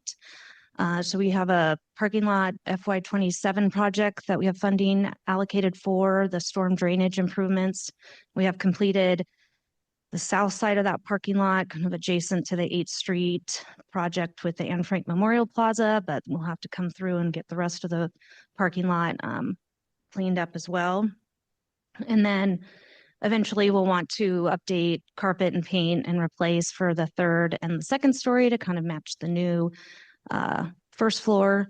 And then 4th floor, we'll need to complete a remodel to make that more usable for public and staff. And eventually looking at relocating operations and repurposing some of that space for public use. So this is transitioning to the branch strategy, our lease model. I'm sorry, Madam Mayor. Are we covering just downtown today, or? Why don't we pause here? Yep. And at least start with questions, etc. Madam Mayor, Lindsay, I think there was, as Jessica expressed to us in leadership, there was some confusion when I presented a memo at our joint meeting that talked about a need for like clarity and getting on the same page about the future of the downtown library. And in subsequent conversations with library board members and with library staff, it's become clear that there was probably a different understanding about the direction of the downtown library between council and staff and the board. I'm just going to, I don't think it's helpful to like source all of these things other than I can just express sentiment from council members current and recent past about their understanding and expectations about the downtown library. I think the best way to probably synthesize it is that there was an understanding that we weren't going forward with a large project down there.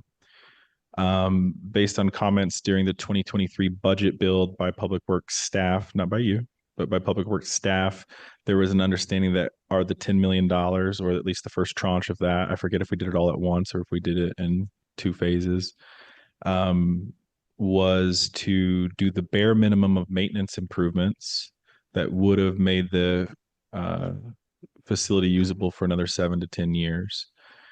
And that because of that, doing a 20-year facility plan, we felt like the understanding on council was that the downtown library would not survive the 20-year time frame in the facilities plan. So that the facilities plan not addressing a new downtown library may have been insufficient. And I think that was the need for clarity. So I think what would be most helpful, I think council members have heard this information, at least privately, but just getting on the record, how much time has the investments that we've made at the downtown library bought us? I mean, I think there's a 50-year roof, an 80-year pump. How much time has that bought us, and how does that factor in to a 20-year plan or longer for the downtown library? President Nash, Mayor, appreciate the questions and happy to clarify. The work to date has definitely. And will you go back to the slide so we're not looking at a lease strategy? Because we are talking about downtown only today. Those, is this the work today? Okay. Yep. So this work to date has certainly set the building up for another 20 years, modernizing it.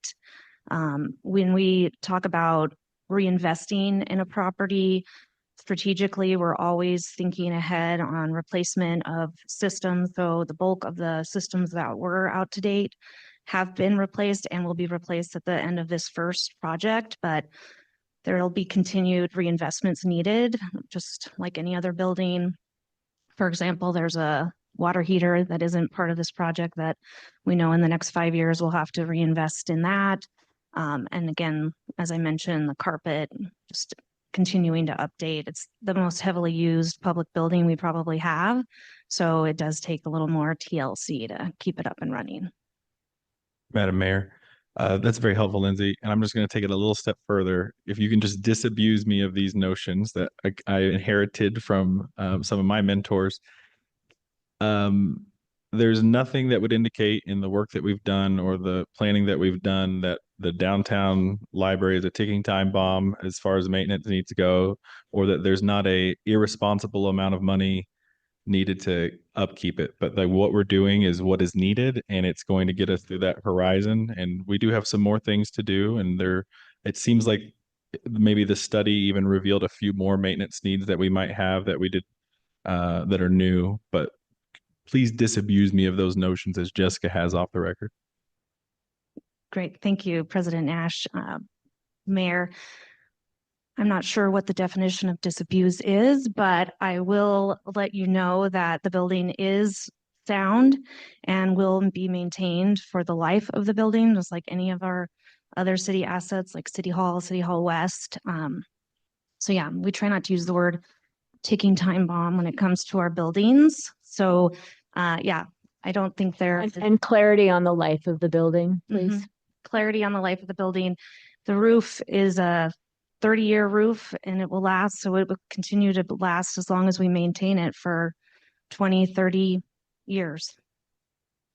And Madam Mayor, Lindsay, on the first floor remodel, do you know what our actual costs have been per square foot for those improvements? Because thinking about, I know there's some placeholder TBDs in there about what moving the administrative services out of there, like a general idea on what we might be able to expect, even if, maybe conditioning for inflation. But how much of cost per square foot have we spent on that first floor remodel, not including the other improvements the maintenance improvements that we've done throughout the building? The first floor remodel, approximately, I'm going to use a range, is $250 to $300 a square foot for remodeling. That's amazing. I mean, that it seemed like when we were looking at new or other facilities, it was in the ballpark of like 2 or 3 times that amount.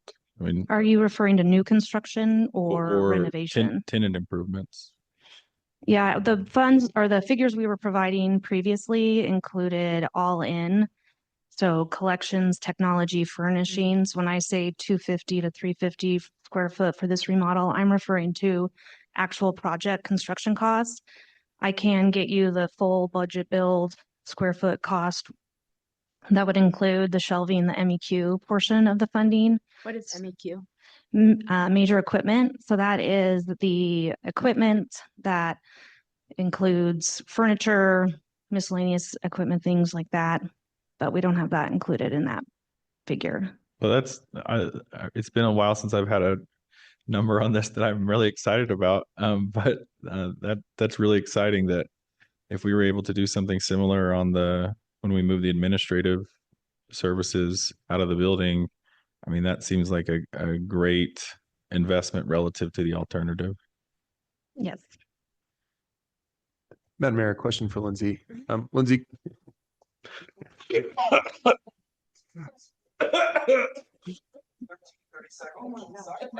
The panic prevents No you from worries. being able to turn it off. It happens to everybody. Yeah. I thought it was your ringtone for a second. It's interesting ringtone. No, not at all. Lindsay, good to see you. You're my most run into person outside of City Hall for some reason. We're on the same path all the time. I don't know how, but it's good to see you. So in that same sort of spirit of like, we've got a building that's going to last us for at least 20 years. I think on your next slide, you're talking about a couple of other projects that we might anticipate in the future that are some high dollar projects. Yeah, there we go. So there's some parking lot improvements that are sort of in that over $2 million range. Anything else you think beyond just our regular maintenance that we're going to really need to be looking at in the next, let's just say 15 to 20 years, where they are these sort of $2 million or more projects? Are there some other really big ones that we should anticipate in the next several years to be looking at? Councilmember Halliburton, Mayor. No, I think that we've gotten through the bulk of our backlog of deferred maintenance to this point. So the parking lot really is the next big piece. And beyond that, it's just regular maintenance and repair. Yeah, what would we be expecting for, any building at this point that we've brought up to date? Mhm. Great, thank you. I did like seeing the flashback of that orange carpet in the room. I remember that from when I was a little kid. I like it. It's back in style, practically. Probably the only one, but again, thank you. Madam Mayor, I guess just in that same line, I guess we're just assuring that most of the major repairs and maintenance are going to have been looked at, have been evaluated. And the only other one I guess that I just ask is if, and I don't know, I can't recall if it was in our library report, if the structure and the foundation has been looked at and analyzed to make sure it's a sound building. Yes, we have done 2 rounds of structural reviews. One originally when we did the 2020 assessment, the second one just recently when we moved everything up to upper floors to ensure the dead load was appropriate. So I can assure you that we do have a structurally sound building. Wonderful. Okay, thank you. Madam Mayor. Lindsay, on this, do we know how much square feet we stand to gain for relocation of operations? I have like 15,000 square feet in my mind. Is that accurate? Yep, good memory. That is accurate. And do we have any idea what it's going to cost to not just repurpose space, but identify, do we need another 15,000 square foot somewhere? Do we need more? And are we looking at existing city properties, or are we going to have to find a new space altogether for those operations? President Nash, are you referring to just some of the administrative operations, courier services moving out of the downtown library? I'm talking about relocating all of that administration support, and for the purpose of repurposing the 15,000 square feet. Yes, I would certainly advocate looking for additional space so we can plan for growth and to make it as efficient as possible for the staff to operate. Currently, they're spread out throughout the building, so I think having a little wiggle room in there as square footage would be advisable. And would we need to find a totally new property altogether, or are there existing city facilities with unused space? President Nash, Mayor, we are currently conducting several facilities master plans. In addition to the library, we're working with fire, police, and public works. So we are able to identify potential other locations. We haven't found anything that quite fits the bill yet, but we certainly are scratching at the surface of how we can consolidate some functions of the city to maybe repurpose some existing square footage. And Madam Mayor, and I don't know if this is a question for you, Lindsay, or for Jessica, but do we anticipate any disruptions or inefficiencies with relocating operations outside the downtown library that might be concerning? I know seems like the primary purpose for doing this is to maximize the available space there. But I could imagine there are some efficiencies with having operations there, but anybody willing to speak to that? I can speak to that. So, with our facility master plan, we have identified that the services we want to relocate out of the downtown library can function anywhere within the city. So not a loss of efficiency. Administration travels to the branches now, so it would just be a similar. And ideally, the courier service would be off a major transit corridor. So looking for something that the courier van can get to easily off the highway would be ideal. Lindsay, just to comment on this, I just want to say Jessica has a very nice office with a very nice view, so it would be important to me that she's able to have that somewhere else too. And then I do want to bring up something with the mayor. I think the dragon that was that was at the first floor is currently at Colin Eustick Library right now. And I don't know if the mayor remembers this, but when I first met her some 7 years ago, I told her that when the new library gets built downtown, I wanted that at Colin Eustick. I think he's going to go on tour, but I think that is a longtime campaign promise that she did fulfill to me by having the dragon at Colin Eustick. Okay. Further questions? All right. Jessica, Lindsay, thank you so much. Appreciate it.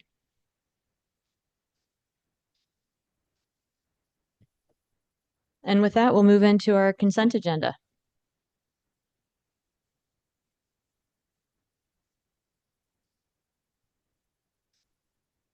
I'll take a motion for the consent agenda. Madam Mayor, I ask that we remove travel requests for separate consideration. Second. We'll just remove it. Let's pass the consent agenda without and then pick that one up. Madam Mayor, I move approval of the consent agenda without the travel requests. Second. We have a motion and a second. Do we do it Madam like- Mayor, Yes. just a discussion on the consent agenda. Oh, yeah, sure. Yeah, so we have a discussion here that's going to be scheduled for January 27th, 2026 regarding the sewer moratorium policy. Just want to speak to that. Over the last couple of years, the mayor has brought a couple proposals to us on this, and recently earlier this year directed staff to look at the sewer moratorium policy. There's been a lot of stuff kicked around behind the scenes, and finally there was some movement on it last week, and I think electeds may have been moving faster than probably the staff at the city or county were able to keep up with. And so for that, I apologize. But we're hopeful that we provided some feedback to staff last week in leadership meeting, and hopeful that we can find a resolution in January that meets the expectations of council, the needs of the community in Southwest Boise, and some of the expectations of the county commission. So I want to say thank you for the mayor and her working with us on this solution, and for staff for your patience and understanding.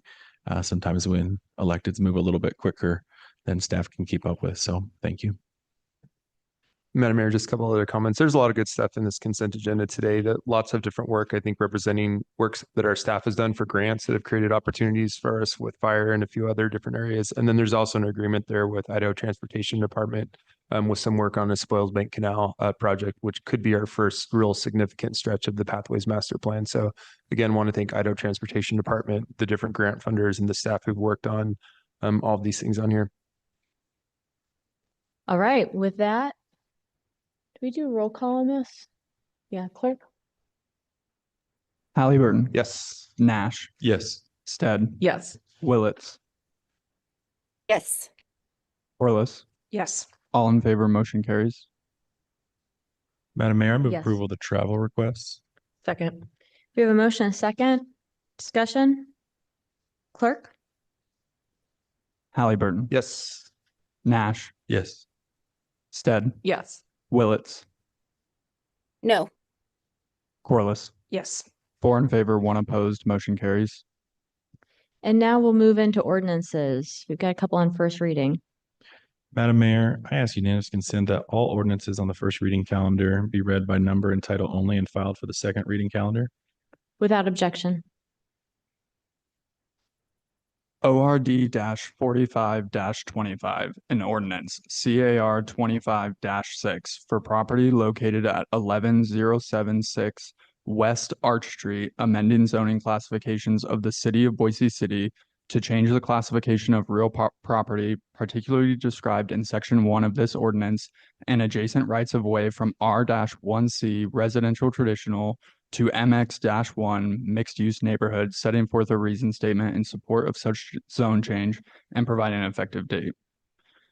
ORD 46 25, an ordinance CAR 25 16 for property located at 2653 South Victory View Way, amending zoning classifications of the city of Boise City to change the classification of real property, particularly described in section 1 of this ordinance and adjacent rights of way from R-1A residential large lot to I-L or I-1 light industrial, setting forth a reason statement in support of such zone change and provide an effective date.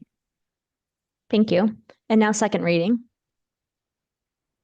Madam Mayor, I ask unanimous consent that all ordinances on the second reading calendar be read by number and title only and filed for the third reading calendar. Without objection. ORD 44 25, an ordinance amending Boise City Code Title 3, Chapter 16, non-consent towing services, amending the title of Section 4, Subsection 6, amending Section 2 to add additional definitions, amending Section 3, Subsection 2 and Section 4, Subsection 9 to increase fees, amending Section 4, Subsections 5, 6, and 7 to align with changes to the Idaho Code, amending Section 7 to update towing and storage rates, approving a summary of this ordinance, and providing an effective date. Thank you. Third reading. We've got 3. Madam Mayor, I move that further reading of ORD 38 25, ORD 39 25, and ORD 40 25 be dispensed with, and the record reflect they have been read the third time in full. Second. Motion and a second, clerk?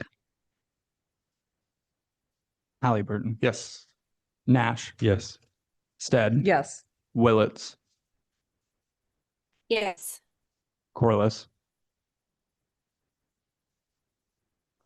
I apologize. Was this for the, This is third reading for 38. the reading. Yeah, 38, Not 39, passage. 40, 25.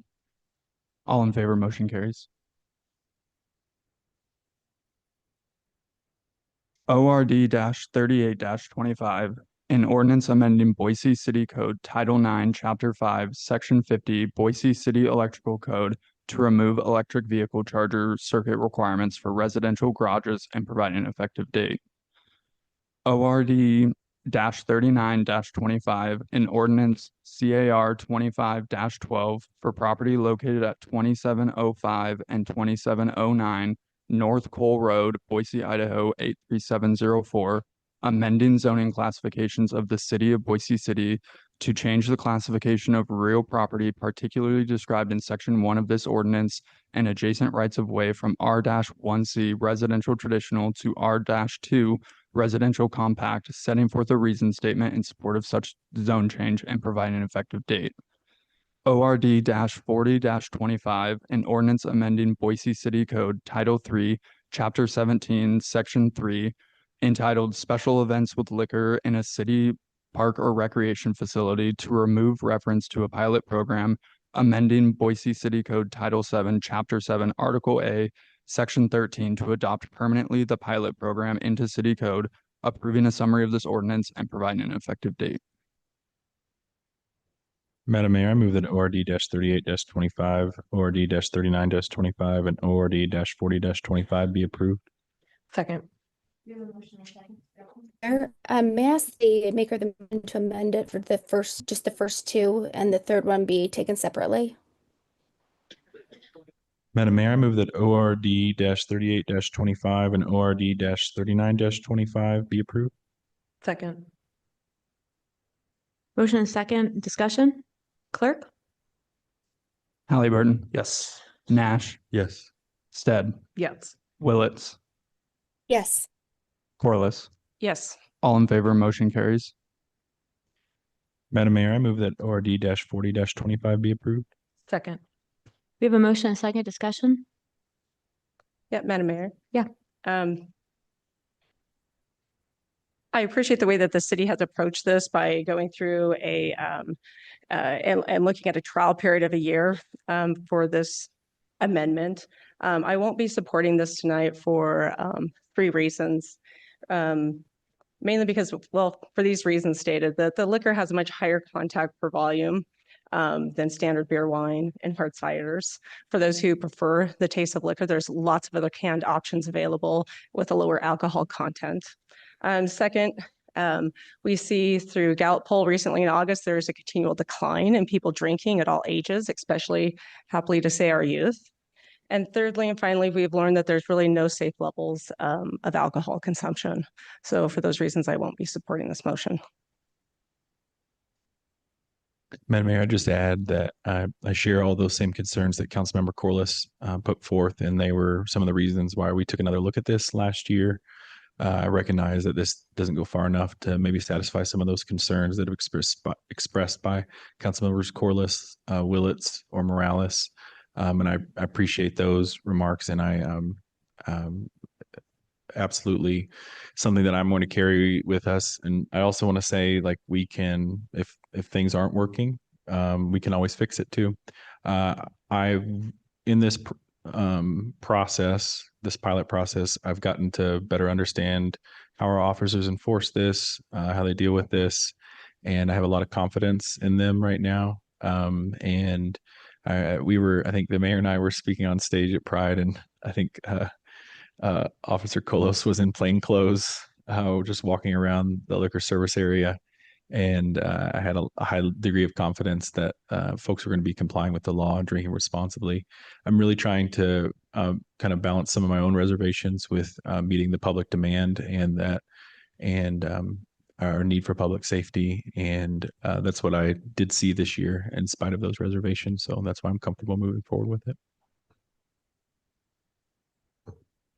All right, clerk, please call the roll. Halliburton, Yes. Nash, Yes. Stead, Yes. Willits, No. Corliss. No. 3 in favor, 2 opposed, motion carries. And finally, we have first, second, and third reading. Madam Mayor, I move that all rules of the council interfering with the immediate consideration of ORD-47-25, ORD-48-25 be suspended, that the portions of Idaho Code 5902 requiring an ordinance to be read on 3 different days, twice by title and once in full, be dispensed with, that the record show it has been read the 3rd time in full. Second. The motion and second, clerk? Halliburton, Yes. Nash, Yes. Stead, Yes. Willits, Yes. Corliss. Yes. All in favor, motion carries.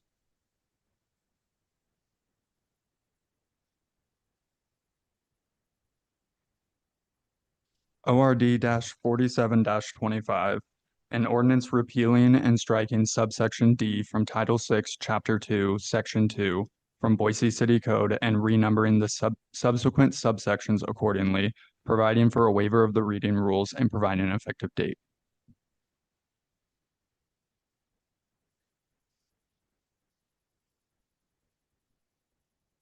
Move the second one.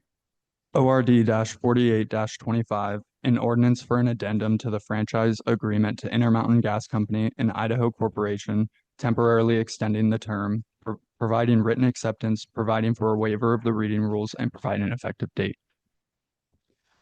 Thank you. I'll take a motion. Madam Mayor, I move that ORD-47-25 be approved with the correction to this ordinance's title and body to reflect that subsection being repealed and stricken from city code is Title VI, Chapter 2, Section 2, subsection D. This is a minor clerical error. Second. We have a motion. Are you going to do both? Oh, yeah. No, Sorry. I'm going to do them separately. You are, okay. Motion and second discussion? Madam Mayor, Yes. this is likely the least sexy ordinance I've ever commented on before, but this is the prima facie speed limits. And this is essentially the speed limit that people drive if there's not a sign posted. And Boise had a really weird prima facie speed limit where it was 20 miles an hour if there's no stop signs present and 30 miles an hour if there are. And there was actually a constituent who reached out several years ago, Clancy Anderson, who brought this to the city's attention, something that we've been looking at with ACHD for a while.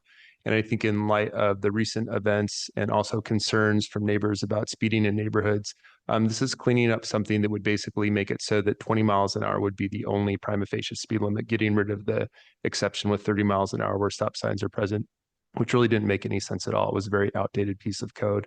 But this does mean that in neighborhoods across the city of Boise where there are no longer stop or speed limits present, that the default speed limit is 20 miles an hour. And so this is something that I hope that has a positive impact on addressing speed and traffic safety in neighborhoods. And although it is simply kind of a code cleanup, it does have the ability to have a larger impact. And I think sends a clear message that of the city's willingness to find the right speed limits in neighborhoods that are safe for kids, for families, for people who are walking and biking, that really makes sense in our community. So I'm happy that this got here today. Madam Mayor, I'll just add thanks for those comments, Councilmember Halliburton. But I think that it also allows, and I think this is what you're saying, but it is also then easily enforceable by our police department as well, which I know that we've heard a lot on from constituents that they'd like to see more of. So instead of perhaps the police officer having to clarify was there or was there not a stop sign on this street or this stretch that somebody was caught speeding on, this makes it a little cleaner in that enforcement too. So I agree. Hopefully this allows us the opportunity to put in front of the public that it is 20 miles an hour unless posted otherwise, and that it's then therefore enforceable by our police officers for the same regard. Madam Mayor, just want to comment that this sounds sexier than was led on. I am confident the public would agree. Clerk? Halliburton. Yes. Nash. Yes. Stead. Yes. Willets. Yes. Corliss. Yes. All in favor, motion carries. And one final ordinance. Madam Mayor, I move that ORD-48-25 be approved. Second. We have a motion and second discussion. Clerk? Halliburton. Nash. Yes. Stead. Yes. Willets. Yes. Corliss. Yes. All in favor, motion carries. Great, thank you. I'll take a motion to adjourn. Madam Mayor, I move that we adjourn. Second. All in favor? Aye. We are opposed. Thanks, everybody, and happy holidays.